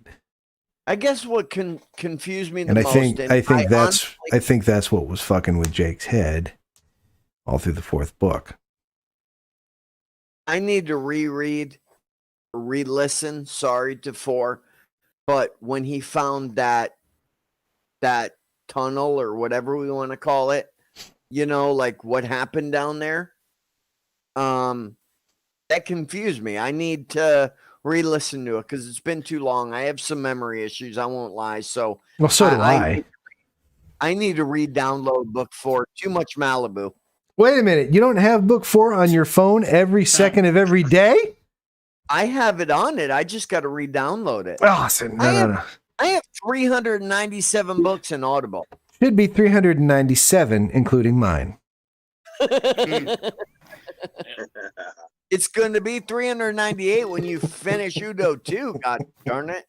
I've already finished it. I said. I'm waiting for the goddamn his brainus to. God. You need to remember Ross Markham when you're picking your beta readers. Bray is man. He's a hot commodity. Everybody wants a piece of his hiney. Oh, I just want him to do Galaxy's Edge again. I am lucky to be in his waiting line, He is awesome. I won't lie to you. I mean, I've read so many, I'm sorry, I've listened to so many books by R.C. Bray. And when R.C. Bray, because I have a few authors that are on my Facebook, friends of friends, I won't lie to you. And when R.C. Bray accepted my friend book request or my Facebook request, I'm not going to lie to you, dude. I did a little dance and had to call my 23-year-old son to tell him R.C. Bray accepted my friend request. Yeah, it's more. It turns out to be a price, man. It's a burden more than anything. Well, I've never talked to him other than hey, thank you, hello. He calls you at weird hours of the night. He wants to send random images to you. I don't get that. That's not what Bob does. But I think the only that's not what he does. I think the only thing that helped me is I have Eric Shellman and Mark Tufo on my friends list, and that's probably why he accepted my friend request. And I was dancing around with a glass of Malibu. I won't lie. All right, I'll let him know that an imposter got through, and he should call his friends list. So, I have a question about the vault. Yes, sir. Because Oscar has mentioned that about power to the house and how there was no way that thing was on grid. And obviously that vault was a huge battery bank for that house. So to me, like Jake was the only person that knew about that. And they could have had power the whole time with the wheel and putting in the river. But I think in order to get everyone weaned off of energy and power, unless something was absolutely necessary, like when they would kick up the for like movie night, when they'd kick up the propane generator. Right. He never told anybody about the vault so that people wouldn't become dependent on the ease of life again with having flush toilets and electricity and refrigeration. I think that's certainly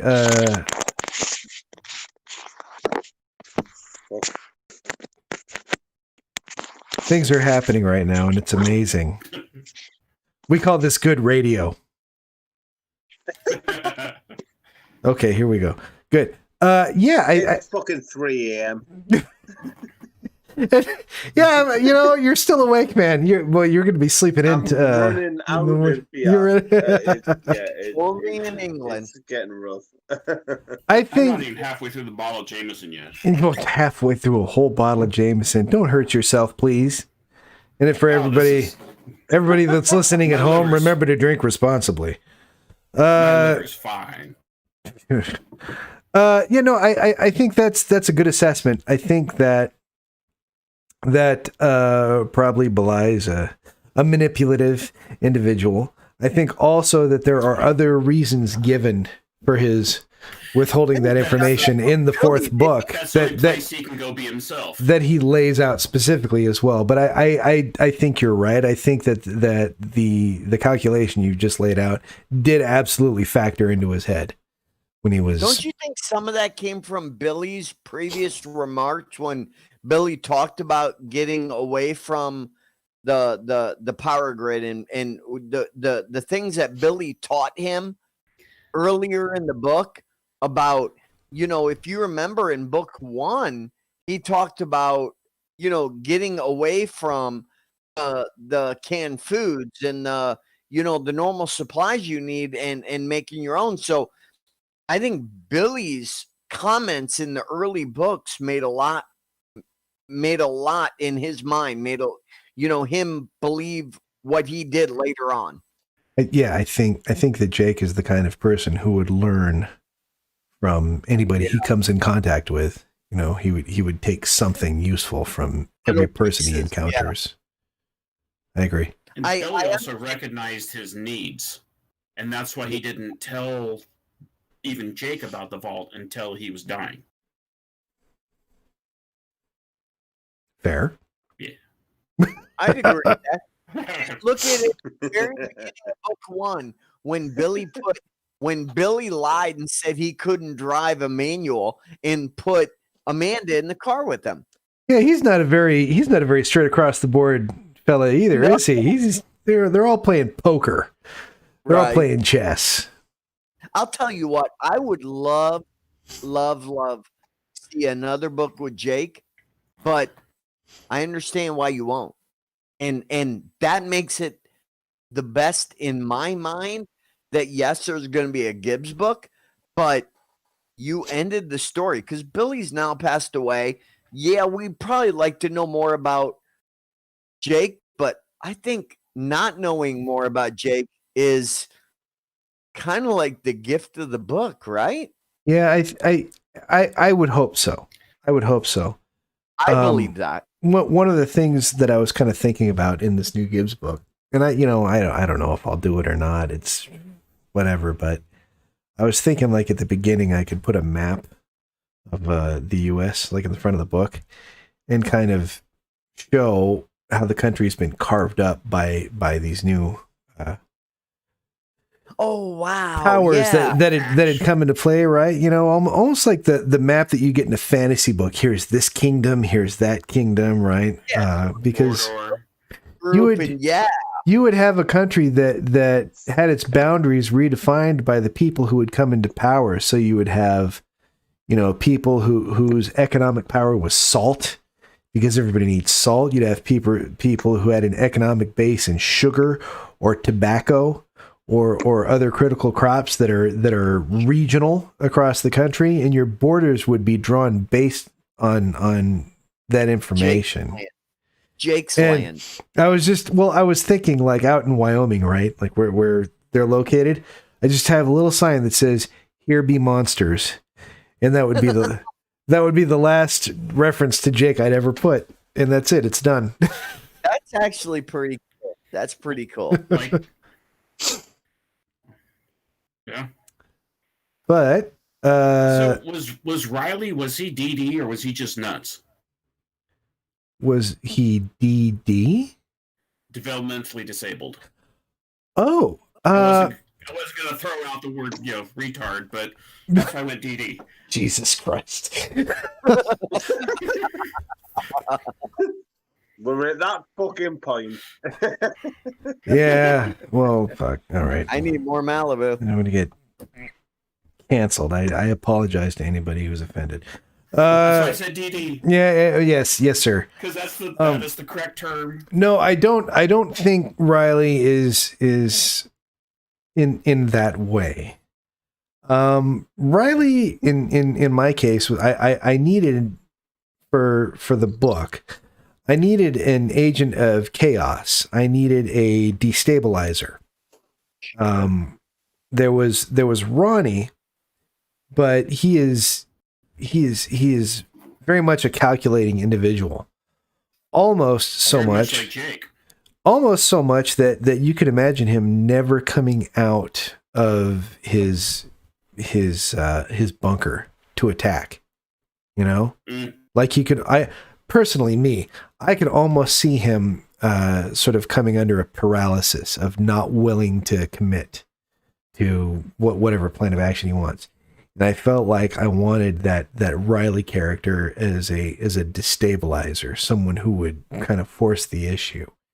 And then as part of writing him, this is one of those things that I do to just keep things fun and exciting for me. I just decided to have as much fun with the character as I pleased. There were other characters that I had to worry about. Okay, this person needs to be level-headed or straight-laced, or they need to fit in kind of a box. And Riley was just a chance for me to have fun, to go as crazy as I pleased, and just go exploring with silly things. Especially when you write I a really book. enjoyed Jake torturing him. When you write a book as big as Commune 4, you need to have those little periods of play in there to keep it fun, because it's a lot of work. It's a big endeavor. Without blowing smoke up your ass, man, I am not joking you. I can't stay on much longer, but Yeah, that's fine. I'm literally here to say goodbye. Yeah, I see your eyes. You look tired. You look like you need some Man. sleep, my friend. Too much. Thank you so much. It's been an absolute pleasure. Thank and you I'm for truly blessed to have got to speak to you Man, tonight. And I'm so happy that you were able to come on this late, man. Thank you for hanging you in with us so so much. late. Ryan, I'm cool. seriously good talking with you. privileged. I'm excited to have had you. I'm glad that you got to hang out with us. It was very fun. You guys are awesome, man. And we've got the Facebook chat. Like I'm happy to keep that open to have a chat with you guys. I'm there. You send a message anytime you like. I'll be on the That's other right, end. guys. Honestly, I sent you a happy friend. Christmas, happy Hanukkah, happy all of them nonsense things. All the best, guys. Look after yourself and be safe and be happy, be happy. You to you Good as night. well. You as well. God bless, brother. Thank Good you. night. God bless. Hey, Joshua, And I then am there was two. I am so psyched you picked me, and I thank you. Like, I'll be honest, man. I've met. I've read a lot of books, but I've never met one of my authors that are my top 5. And I might even bump you a little bit. Maybe you're 4 or 3, but that is amazing that you're doing what you're doing, and that just shows me how humble you are and how new you are. And I hope you. How new? I hope you stay this way. I really do. At some point, I'm going to learn my lesson and just stop it, right? You stay- I just you just gotta get those Stephen King I'm really dollars. amazed. Like, honestly, and I'm not shitting you, dude. When I say my favorite post-apocalyptic is The Last Babylon, I would put you in the top 5 of that. And no shit, man. I mean, just please keep doing what you're doing, and please keep amazing me with your books. I thank you. I intend to do it for as long as I can continue to do so. I want to keep That's- seeing That's all I can ZZ Top say. in my book. Yeah, this is just a recent thing though, man. This is my quarantine beard. That's So- cool. This started So growing. do you job anymore? Sorry? Are you still an engineer? Or are you just Yeah. strictly right? No, I'm still an engineer. I still work in avionics because it's a fun job. I get to play with very high dollar and interesting toys. That is So cool. it's I won the career lottery, guys. I have a before I became a writer, I have a fantastic day job that is challenging and offers new things for me to deal with every day. It's not like the same old grind every day. I feel very lucky to have that job. It keeps a certain piece of my mind engaged. You know, there's certain muscles that I have to flex to be an engineer versus certain muscles that I have to flex to be a writer, and I like to use those sides of my brain equally. So I'm very lucky to have that, and I keep doing it. And Well- also that job gives me the freedom I need to do whatever the hell I feel like as a writer. I don't feel like I have to do something because, I need to make money and pay the bills. I can go explore the idea that is the most interesting to me. And it's because I've got, I got the bills taken care of already. So this is all just fun for me. If you ever want a repo agent in one of your next books, you give me a call, come to Florida, and I'll take you out and show you what it's like to steal cars in the middle of the night in Liberty City. Take me on a ride along. You want to ride along? Isn't there insurance concerns about that, my man? We'll just keep that hush. Oh, okay. I've been doing this all my life, man. I appreciate the offer, sir. Hey guys, So you wrote so much. book 4 as a chess game. I wrote what you now? have opening book 4. Oh, yeah. So I mean, is that how Jake saw this whole thing? It was like really it was just a chess game to him? Wow. Because I mean, you have the opening, you have middle game, and then you have end game, as in the sections of your book. So Yes. is that a reference to Jake? Well, partially, yes. I liked chess in the first book because I liked it as a device to help explore how he processes situations and how he problem solves. And the situation in the fourth book was certainly a problem that he solved. It was a Right. problem that he set forth to solve.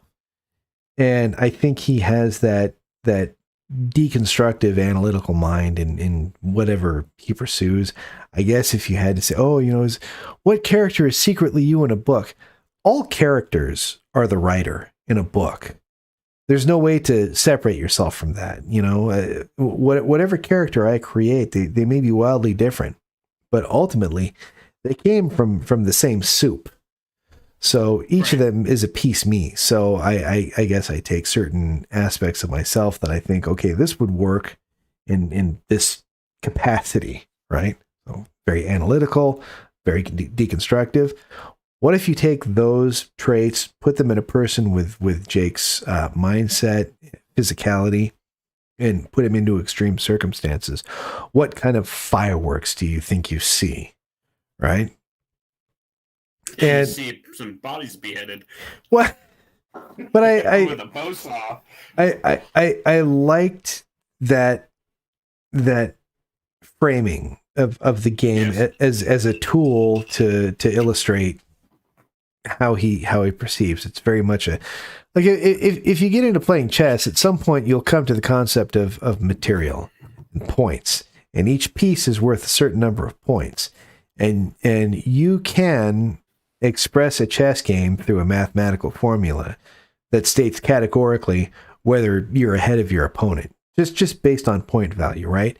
It's not perfect, because I've seen plenty of players that were very down in point value just annihilate their opponent. Magnus Carlsen is a perfect fucking example. Okay. But I liked that. I liked, you know, it's like you're looking for things to illustrate the character, Jake. Certain characters, I'll just come out and tell you what they are, right? In the case of Jake, I wanted Jake to feel like a black hole. You can't observe a black hole directly. You can't look at it. You observe it through the phenomena of the things surrounding it. If you see a star close by that wobbles a little, oh, maybe there's a black hole there. I wanted Jake to kind of feel like that, where it's like, I don't know exactly where he's at. I have these experiences around him that help inform who he might be. Chess was one of those things, right? And then in the fourth book, I liked that structure, opening, middle game, end game, because I felt like the major beats of those two groups interacting together, you know, how they came together, tested each other's resolve and strength, and how they tried to outmaneuver. I felt like those beats of the story pretty well mirrored the chess game that played out in the first book between Jake and Billy. And I like that symmetry. I enjoy symmetry sometimes as well. And I don't think Clay was a bad person. I think he mismanaged the situation. I think he was weak and ineffective. Yes. And that's probably the greatest sin I would lay at his feet. And, Hey, guys. you know, Yes, sir. Josh, Jeff, I'm sorry. Yes. Josh, I want to thank you so much, man. And I hope you could pick me one day again. Jeff, it was cool meeting you. I really, You got to you- bounce. You too. I do have to go steal a Land Rover tonight. So thank Okay. you. We're Didn't have probably those pictures. we're probably close to winding this thing down anyway, but that's fine. Joshua, Yes, sir. please keep pressing me. Hey, man, I had so much fun. Thank you for participating in this. You're it was awesome. fantastic. Guys, have a good night. Thank you, sir. You too. Okay, is So there? I could probably ramble on, like I said, many thoughts. But Well, I think it's just you and I. I was going to say you've got me now. So Yeah, it's like have you got anything else that you want to hit? And if so, let's do it. Otherwise, I think I might be going to have dinner. What do you say? Yes, I'm at your service. I need to go do dinner myself, but I will say, which is totally ironic, has nothing to do with you writing the books. My cat, his name is Gus. Well, good. That cat is the depiction of Riley's definition of Gus. Oh, he's a good guy. He's this big old tatty who just loves on you, and he's like your best friend. But Can I tell you a thing about that really quick before you leave? The whole Gus and Steve bit. So the reason I picked Steve as the name for a horrible person was I don't know why I connected these things together, but you know, years ago Michael Keaton put out a movie called Multiplicity. yes, I don't know. So there one of his clones was a copy of a copy. He was not as sharp as the other guys. You know, I guess you would say he's DD, right? And everybody to this person was Steve. It didn't matter who he was talking to. He referred to that person as Steve. And that was hilarious to me. I don't know why, but that just tickled me. Every day, I'm sorry, Steve, that light's just going to have to come off. That got me laughing so friggin' hard when I saw that. So I I have to watch that movie again. So what I knew, whatever I did with this guy Riley, like it was one of those things that kind of clicked into place without me even thinking about it consciously at the time. It was just, yes, his name is Steve. Bad people are named Steve. And then I think I picked Gus because I liked Augustus Barry from the Mountain Man series. Yeah, That was it. you So know, it's Riley is probably one of my favorite characters, and because he is just evil. But because the one phrase that he says that is like between him and Gibbs, their phrases, which I can't even spew half the things that Gibbs says. It just makes me laugh every time I hear him. But Riley says, and that's why I make the medium bucks. And I feel like And I feel like that at work so many times. I have actually said it. That people like ask me, a question. I'm like, blah blah blah blah blah, and that's why I make medium bucks, because I can answer your question. That was something that a friend told me once, and it struck me funny, and it stuck with me ever since. Oh yeah, that is best. And there was a fella that I used to work with. He'd come from Texas, and he had a nice Texas twang in the way he spoke. And yeah, he was a ranger in the Army. So I think I felt some affinity to him because my dad was also a ranger. But we worked at the same company together for a while. And he was one of the people that brought me into the company that I work at now. We had occasion to work with each other at one point, and then the place I'm working now, they were hiring people, and he said, "Oh, you need to talk to this fella. He's good at what he does," and he brought me in. But there was a point in the first few months I was working there where he was showing me the ropes. He was showing me around the place. He was showing me a lot of the things that we do at this new place. And at one point, I'd said something like, "Oh man, thanks for your help. You make it seem so easy. This, it all makes so much sense to me now." And he said that to me. He says, "That's why I make the medium bucks." And that just stuck with me, man. I said, "Oh, that's a beautiful statement. I love that." It's like when you talk to somebody and you say, "Hey man, how you doing?" And the guy looks at you and goes, "I could go 8 rounds." That's like a cool statement. That's a cool phrase. You remember that forever. I've had a person say to me that when I've asked that same question, "How you doing?" "Fair to middling." And you just look at him like, what? What the hell is that even supposed to mean? What part of the country does that come from? That's the first thing I need to know. Yeah, because I'm from Washington State, and that's not something that you ever really hear in Washington State. What part of Washington State are you in? I'm just south of Seattle. South of Seattle. I spent a lot of time up in Everett in Payne Field. Oh, okay. Doing flight tests with Boeing. So I'm about the same distance south of Seattle as Everett is from Seattle. Yeah, about 25 miles. Have you ever seen the videos that Boeing's put out where they get one of their planes like a 787 Dreamliner and they stand the thing on its tail and fly it straight up? Yeah. Yeah, I've flown with that pilot. Ah. His name is Van Cheney. He is an ice water in his veins badass. He's one of the most amazing pilots / people I've ever met. He's awesome. I've had the chance to go up to Payne Field before, and my job, I'm probably about 2 or 3 blocks from Boeing Field.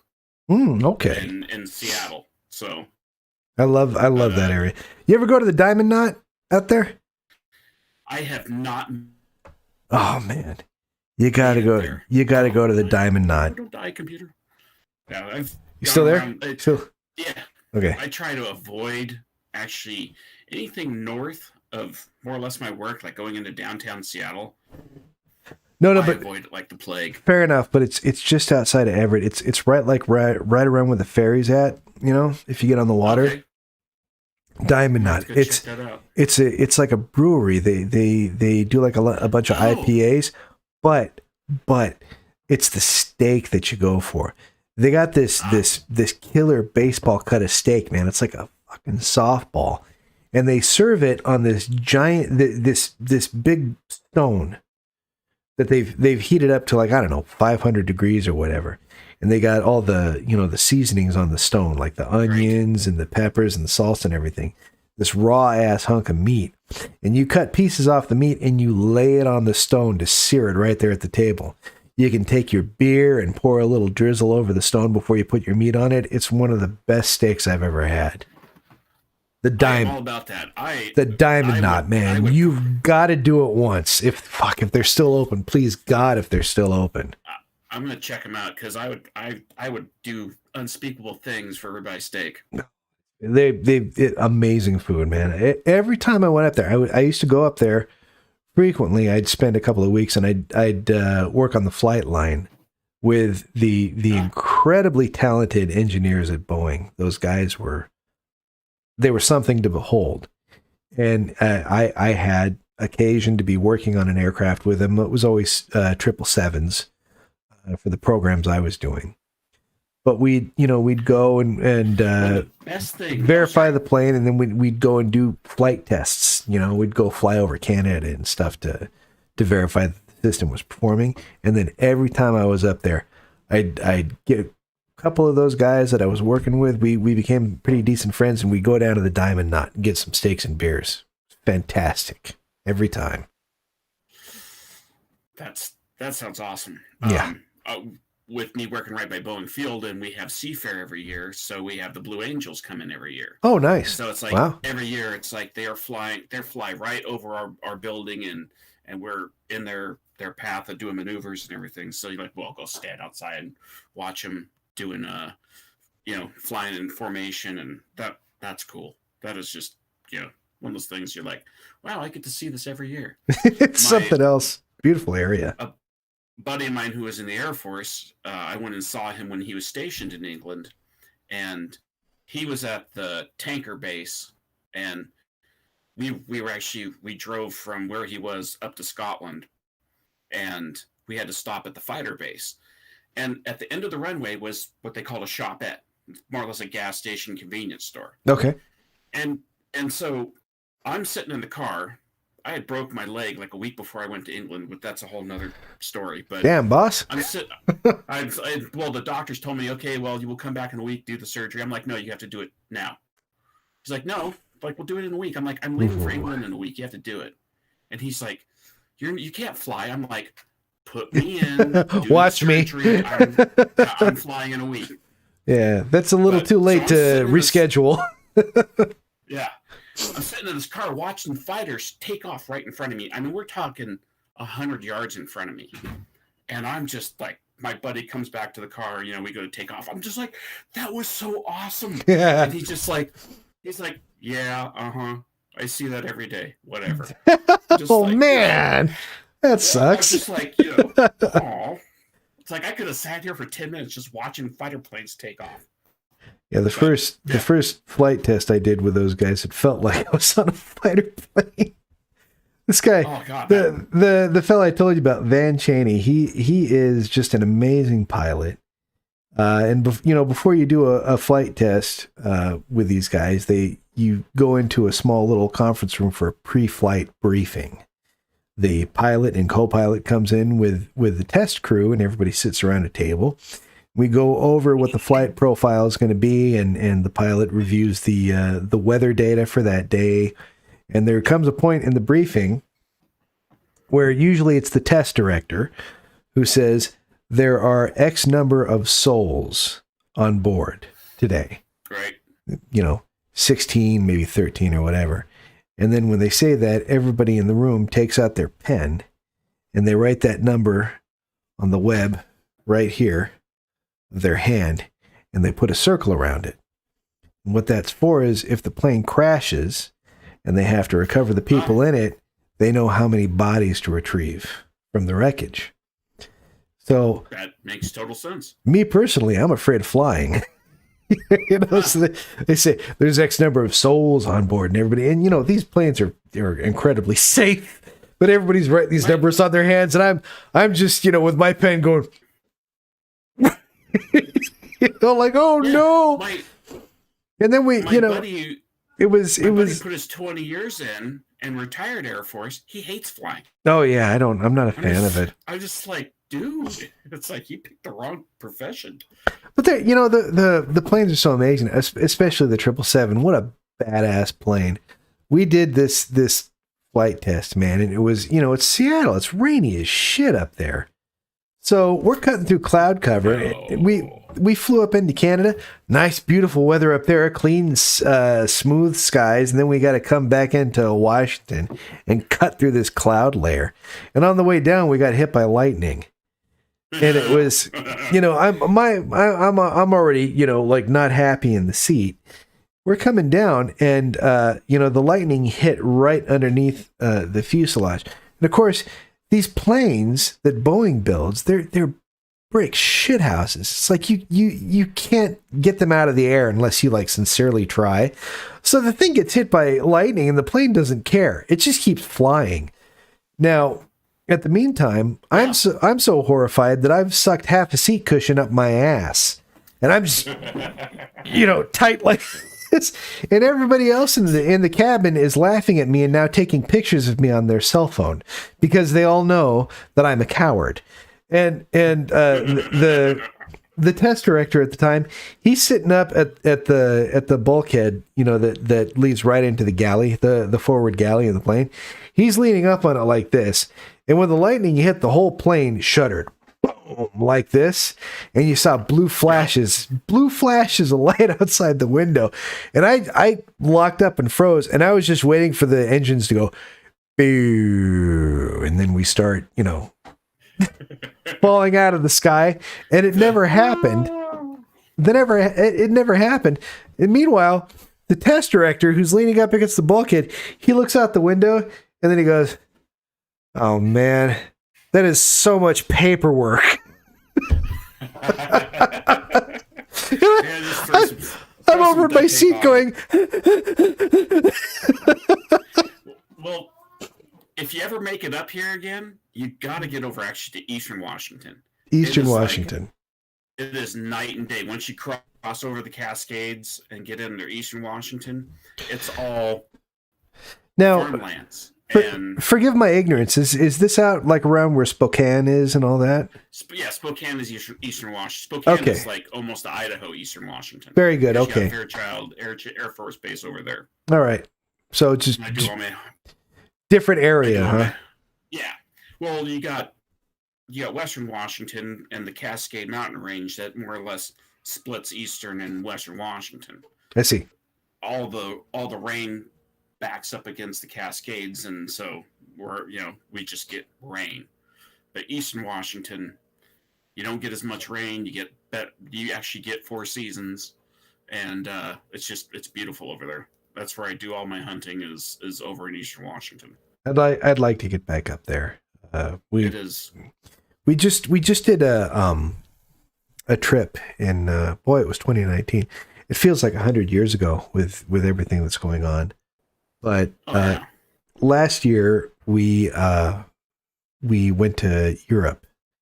My cousin lives in Holland, Amsterdam, and my son was 13 at the time. He's 13 now. He's going to be 14 soon. Oh my God, my son's going to be 14 soon. Jesus Christ, what the fuck? Jesus Christ, he's going to be 14 soon.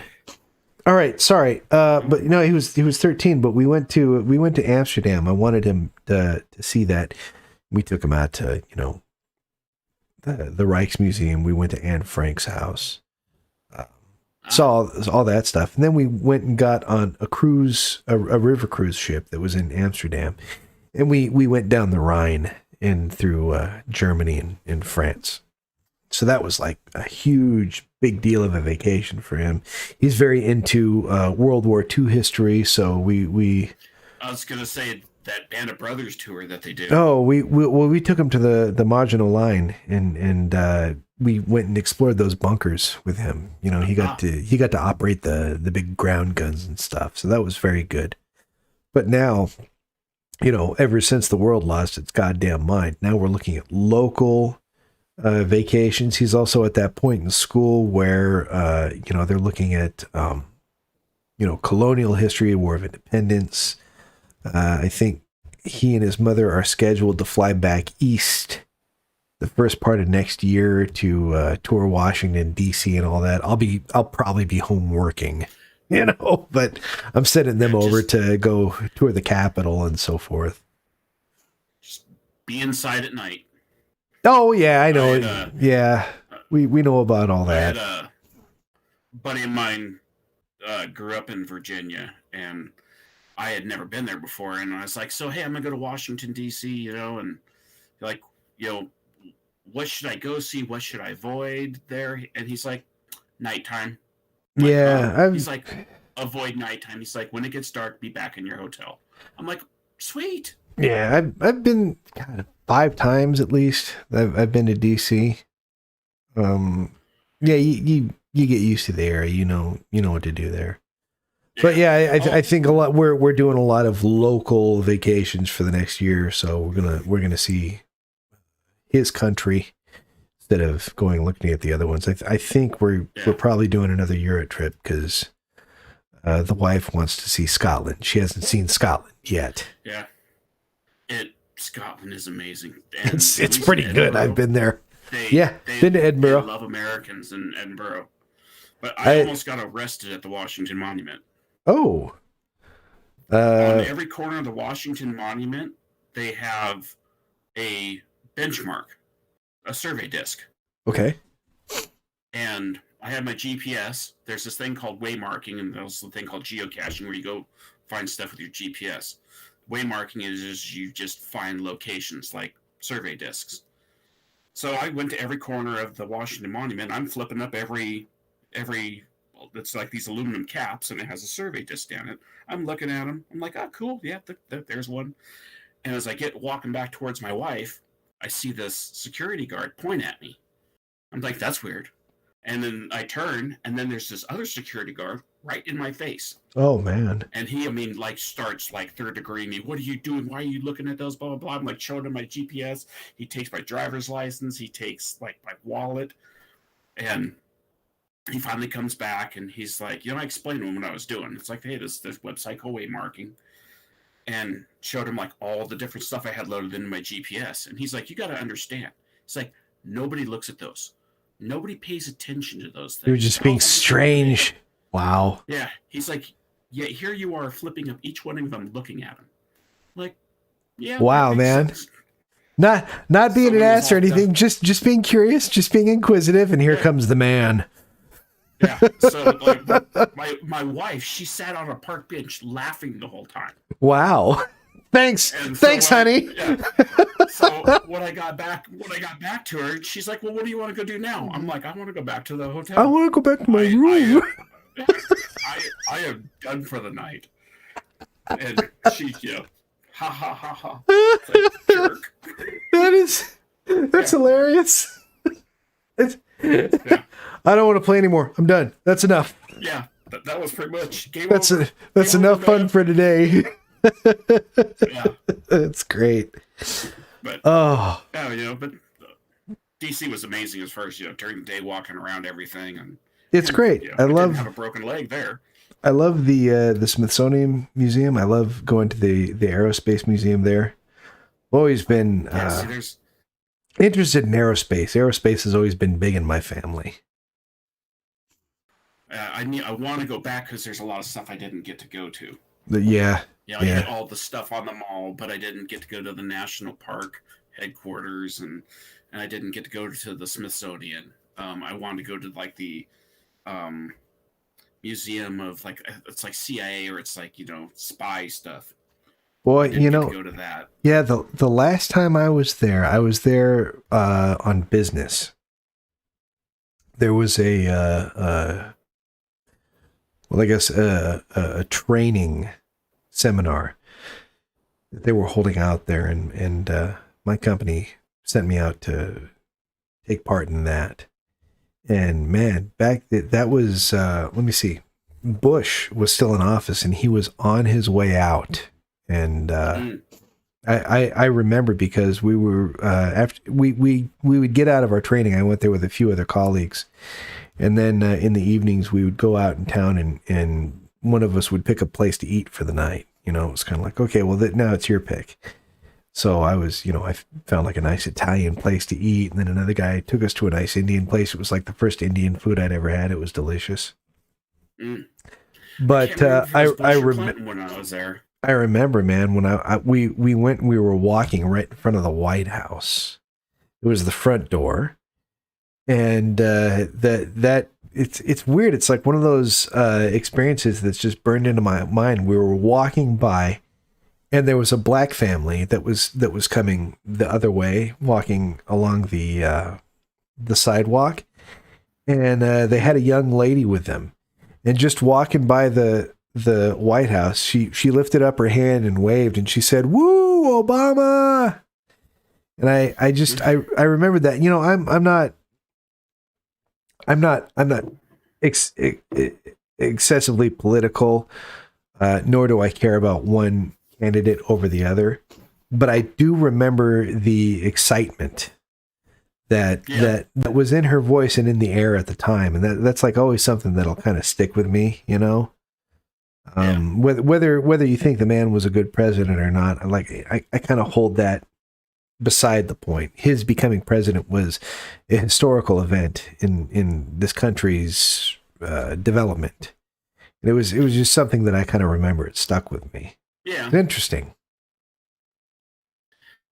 Yeah, I am very political, so I'm just going to stay out of that one. Yeah, I don't like to get into it. I'm not. There's entirely enough of that already. Technically, both sides are. It's like the same side of a coin. They're both crooks. So, you have one for more government, one for more government fast, one for more government slow. So, well, either way, the way I see it is, you have two sides that essentially want the same thing. They have each side has different varieties of lies that they tell that they think will appeal to their chosen demographic, and then they're just trying to play one up against the other. I think and it works. We would be a lot better off if we spent less time listening to that, more time focusing on those things that we have in common with each other, the things that make us similar. But what the fuck do I know? I'm getting old now. I'm starting to be that part of the society that everybody just go sit over there. Shut up. You had your time. You're done. I'm going to be 48 years old in 9 days. Yeah. We're not the young guys anymore. We're not the ones that are driving change. We're reacting to it now. We're responding. Yeah, and I see millennials and I just shake my head and remember back to when I could still show up to work hungover and get my job done, and these guys can I don't know. I think millennials get a bad rap. I think that millennials are asked to grow up in a world that we can't even understand. I see what my son is growing up in and what the world looks like now, and I try to imagine myself navigating that when I was a teenager. I think the large jump in technology has caused severe problems in society.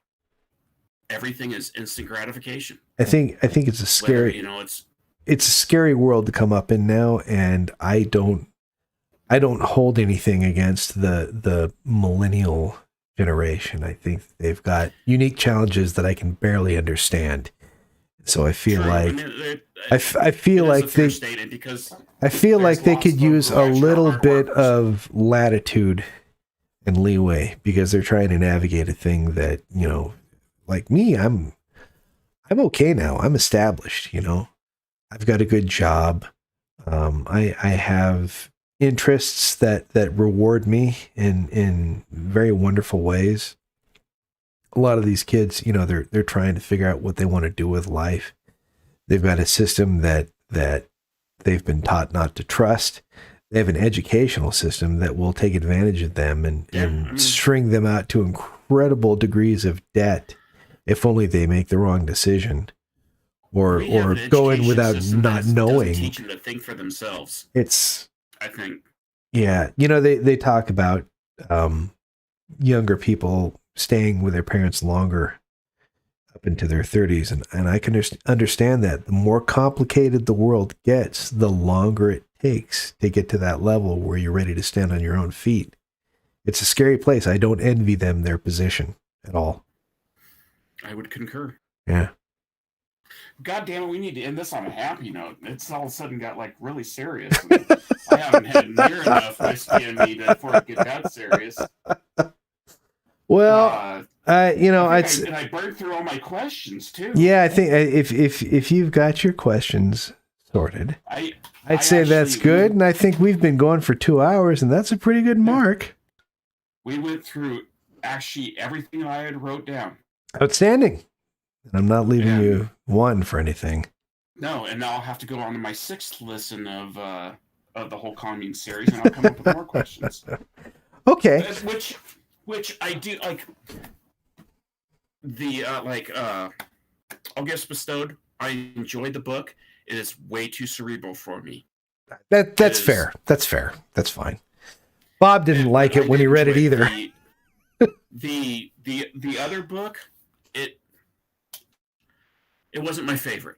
I What- didn't dislike it, but it wasn't my favorite. What- The, Oh, all things known or something nobody knows. something no one. Yeah. That's fine. It was Yeah. It was a good book. But Udo, I really liked. Yeah. I've actually listened to it twice, and I'm getting, as soon as I get done with this X-Force book, I'm going to listen to it a third, Yeah, maybe a I'm fourth time. I'm well, especially jumping genres the way I do. I'm well aware that there's going to be things that I do that don't land for every reader that I have. But one of the things that I'm really grateful for is that my strong, excuse me, oh my God, the tequila is getting me. My strong readers, Your liver's doing fine. You can do it. yeah, the readers that engage with me and talk to me on a regular basis, like the Facebook group and all that, I've noticed that you guys will give me that leeway. It's like there's, you see there's a few reviews on whatever site where it's like, oh my God, this is amateurish, or this person's just crap, and I'm not going to buy anything else from. Yeah, that's fine. I don't care about those. Those are the randos that check it out and then decide nah, and they go on. But I've got like this core group of readers where I know I've got that trust where it's like I can create a thing and it might not be for them. And they're cool with it on that terms because they know at some point later I'll probably do something that's more their interest, And I feel very grateful to have a group of people like that reading my stuff. It's And quite a with joy. all the gifts bestowed, it's like I've listened to it at least 2 times, maybe 3, and it's like I want to understand this, but it's like it's just floating above my head, and I'm just like, Maybe it was just Man, my I lack of just- skill, though. no. Maybe it's not floating above your okay. head. Maybe I just could have done a better job, man. The whole split beam. I can't even think of the right terminology for it now. That was Yeah. just above me. Yeah, But I consider that to be my, maybe I could have done a better job laying it out. Maybe I could have found a better way to introduce that idea to the story and make it inform how things played out. I don't feel like that's something on you. I feel like that's something on me and that I need to learn from that and do better the next time around I do something like that. I do believe that I really Cronus believe that. killed his wife, though. Killed the guy's wife. Okay. I mean, it just seems weird. They're driving home. I'm not going And to all of a confirm sudden that you hear shit this- or deny it, but okay. Yeah, you know what? That's fine because it's just weird, too coincidental that here they're driving home and all of a sudden this drone mashes their window and it's the wife was in his way of making decisions on Cronus, and so he removed a problem. Yeah. I mean, But you know what, man? I think I did like the book. I I think. did really like the book. Thank you. I think if there's one thing that I would ask the reader to hold in their mind when they're reading something that I've done is just to consider that I'm usually asking the reader a question in some story that I write. It's usually some idea that has to do with, here's the situation and what do you think about this?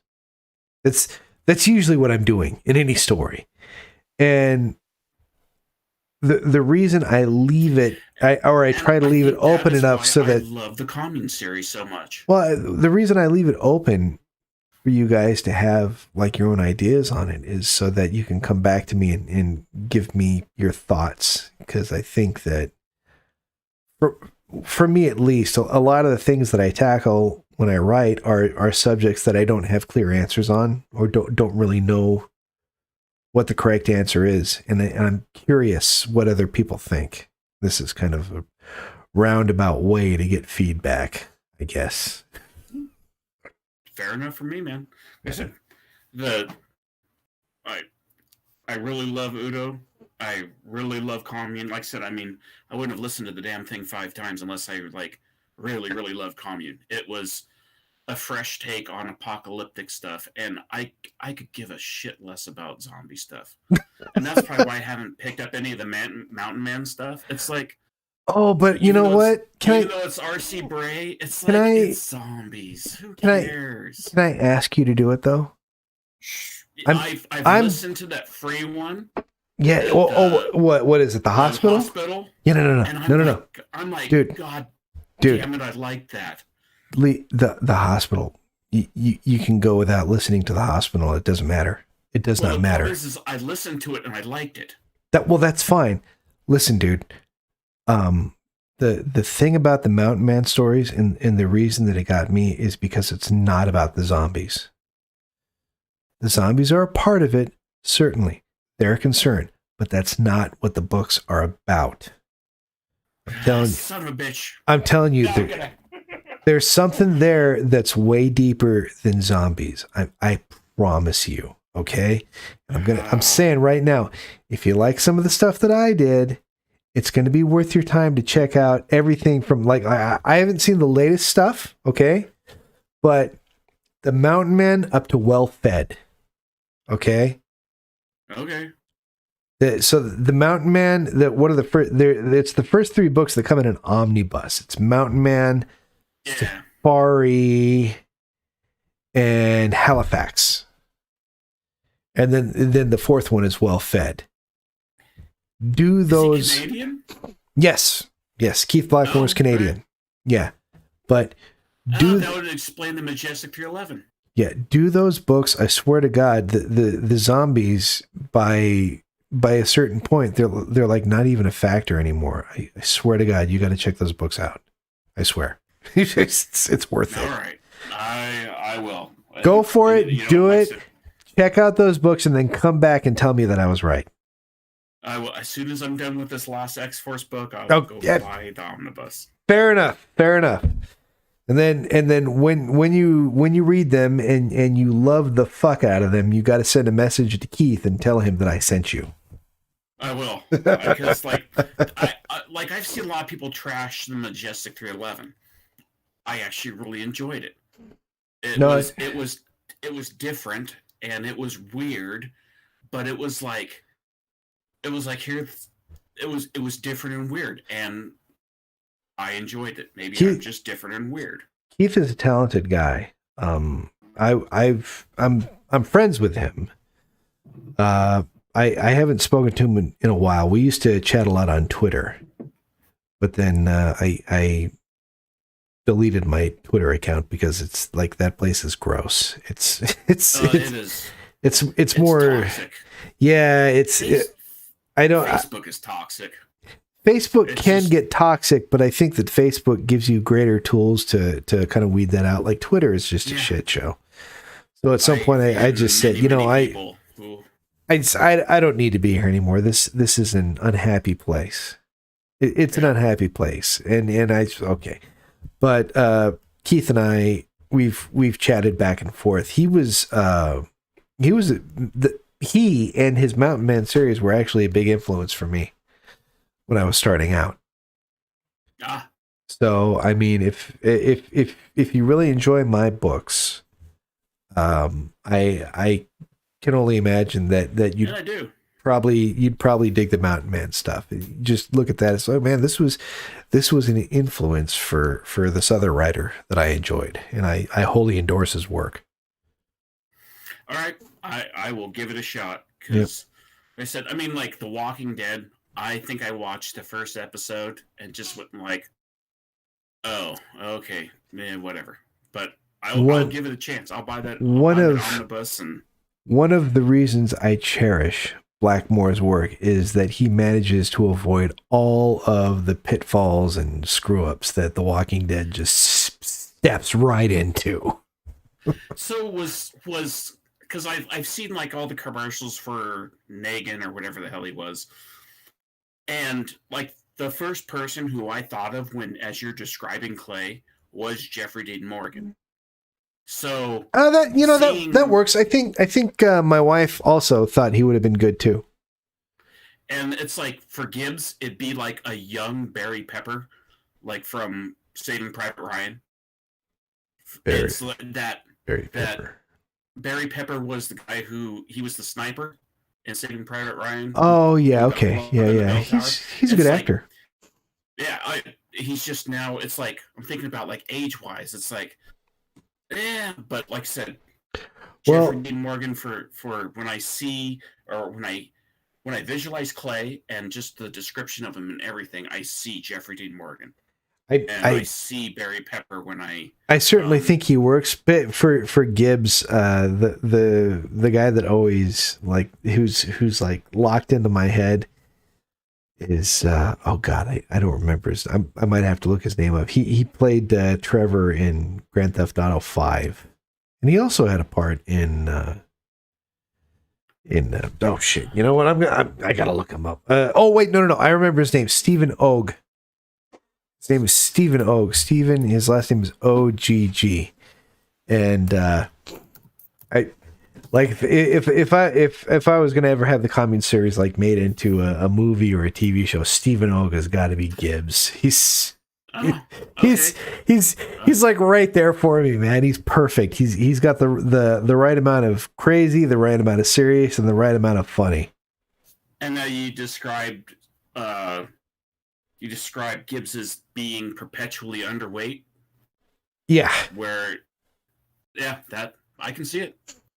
yeah. Like I said, I have a lot of shit churning around in my head after listening to that book 5 times, or all 4 of those books 5 times. So, Well, yeah. There's a lot that Okay. happens. well, yeah, and it's like that's why it's like, which I left one of my notepads at work. I'd actually wrote a couple more questions down that I had that I can't remember now because, well, they're sitting on my notepad at work. Ah, bummer. But I sat down one night and wrote everything that I really, really wanted to ask. And look at that Stephen Ogg is 6'3". There you go. Yeah, Cool. that lines up right about with Gibbs. Yeah. I mean, So- Gibbs his physical characteristics were less important to me than his physicality, if Yeah. that makes any sense. Like the energy that he had in any given scene, like his nervous energy, the way he would fidget. Mhm. That His was more- frenetic bouncing of his knee. And Yeah, that was more important to me than what he looked like in the reader's head. Like I've had some people that told me they pictured Gibbs as a black guy, and I've I'm- heard that before. I'm and perfectly I think- I'm perfectly fine with Gibbs being a black guy. His race has no input into his character or who he is. He'd be a black guy, he'd be a white Yeah, guy. I It guess doesn't matter. It's just that I guess energy. I try to visualize, if he was a 6'3" something black guy, who would I visualize as that? I guess then you start thinking about actors, and it's like, But Yeah, you speaking of that, you get into I a dangerous place where it's like you're trying to find the right person to embody that. Like you need somebody who's got the humor, right? yeah, Like I know my wife immediately. If she was going to cast Gibbs as a black person, she would go for Idris Elba or Idris Elba. Idris. So And he's just I love Did you him in anything that did I you see him the in, Dark but Tower movie? he just seems too muscular. You know, He is. he's I a fucking specimen of a man. You know. the Stephen Ogg guy is perfect. But Yeah, he seems did kind you of watch the wiry Dark and Tower crazy. movie? Yeah. So me and my best friend, the guy who was in the Air Force, we read all the Dark Tower series books. We went to see the movie. And the only bright, shining thing about that whole movie was Idris Elba as Roland. Yeah, They I don't Totally, I don't totally thi- destroyed the movie, destroyed the books. I don't But think it's like, I don't think he was playing the character the way the character was meant to be portrayed, but he was true. the thing that was fun to watch in that movie. Like everything Yeah, else in that and- film was like God, it was just mind numbing for me. I didn't like it at all. It was like, But we his- you walked know- out and it's just like, what did they do to us? Yeah, him. But Like I like Idris Elba in anything I see him in, though. He's yeah, just and, fantastic. Prometheus. Oh yeah, he was like one of the best things about that movie. That and the visuals. Yeah, the only Even- thing that the even film, The Dark Tower, Shaw had, Hobbs. the only thing that it had in common with the books called The Dark Tower was that it was named The Dark Tower. Yeah. And that was Well, it. They took the Talisman. They took the Dark Tower. They took it was a short story from I don't remember what it was called, The Little Sisters of Illyria. Elleria. Illyria. Yeah. It's like because that was all about the breakers and all that, and they kind of, especially like Talisman and Black House, it's like they just took all that and smashed it instead of they could have Yeah, done but 7 movies it- and they smashed it all into one movies and made it a big suckfest. It was an absolute travesty. Yeah. You cannot. And look, I'm not a fan of the way that series ended. I think King lost his way in writing that series, but you cannot take the obvious wealth of imagination that he dumped into those stories and condensed them down to a single film. It's folly. It's Yeah. going to fail every time. And Yeah, and that- it like, really that could've did. It was easily been an absolute 7. shame. Yeah. Should have been a TV series at least. Oh, I agree. I think Commune should be a TV series or movies. We'll use what you say in the negotiations with Netflix, who has never called me once. Bastards. Dirty bastards. Oh, there's so much material out there. You know, There is, You you know, can't- and I've heard like talks back and forth about like, you know, the X-Force series and Yeah. I think that would be a good series, but I watched Commune series in a heartbeat, and it'd Yeah. be, you know, But- interesting to see who they get to play the people. yeah, I can see that. I've also seen a lot of stories about what actually comes of having a literary work adapted to a series. What the And then writer gets out of it, what the audience gets out of it, what the production process is like, and you know, I'm not in any hurry to have anything that I've written adapted. I feel quite pleased to have the readership that I have right now, and that's good enough as far as I'm concerned. because then you got to deal with the fans of the books who like, oh my God, they made Amanda this and they did this and they made Jake like this, and it's like, shut up. It is what it is. You know, yeah. but, I mean, you know, people are gonna bitch just because they want to bitch. Yeah, I don't know. It's not anything that I'm in any hurry to get involved in. That being said, if they throw an ass load of money at me, I'm not going to say no. Oh, you know what? If you can make some Stephen King dollars, then hey, that's gonna be one of my new favorite phrases. Yeah. You know, if I made Stephen King dollars, I wouldn't be talking to you. Did I mess my camera up? Yeah. You know what? It's wow, it's 7:30. Yeah, it is 7:30. I got to get off and do some stuff now. You go do some stuff. You go Yeah. have some dinner. It has been probably one of the best experiences I've had in a long time. I've Especially had speaking to you, 'cause- I've had a lot of fun, because man. because you are so accessible to, you know, however many people you've touched through your books. You Yeah, know, I'd like to keep it up for as long as I can, you know? you know what? I'm going to listen to the series a few more times and come up with another set of questions and beg you to let me come on here again. Okay. That's a Especially deal. with, like, That's a deal. with the new Udo books. Yeah. And Gibbs, because Gibbs is probably my favorite person in the whole world. Yeah, that's what I hear. A lot of people say Like that. Amanda, Billy, and all that, but you know what? Gibbs. Yeah. I like, especially like Tom Davidson, great guy. He is such just a sucker. He's not he's in a just bad way. he's just somebody that I want to He's- have he's- like a happy ending and then leave him alone, you know? The guy's got a good heart. I mean, Yeah. and from all the descriptions of Rebecca, you're like, you go, Tom. Yeah. Go. So Yeah. yeah, but you have a good night. I Yeah. appreciate you taking the time to talk to all of us, and I know I've been rambling quite a bit. And that No, has it's fine. nothing to So do have with I. Jameson. Don't feel bad. We've all been rambling. Look, like I said, I had a lot of fun. I have fun every time I do this. I'm going to continue to do it. I had fun with all the other people that came on and had to drop off early. Good night, you guys.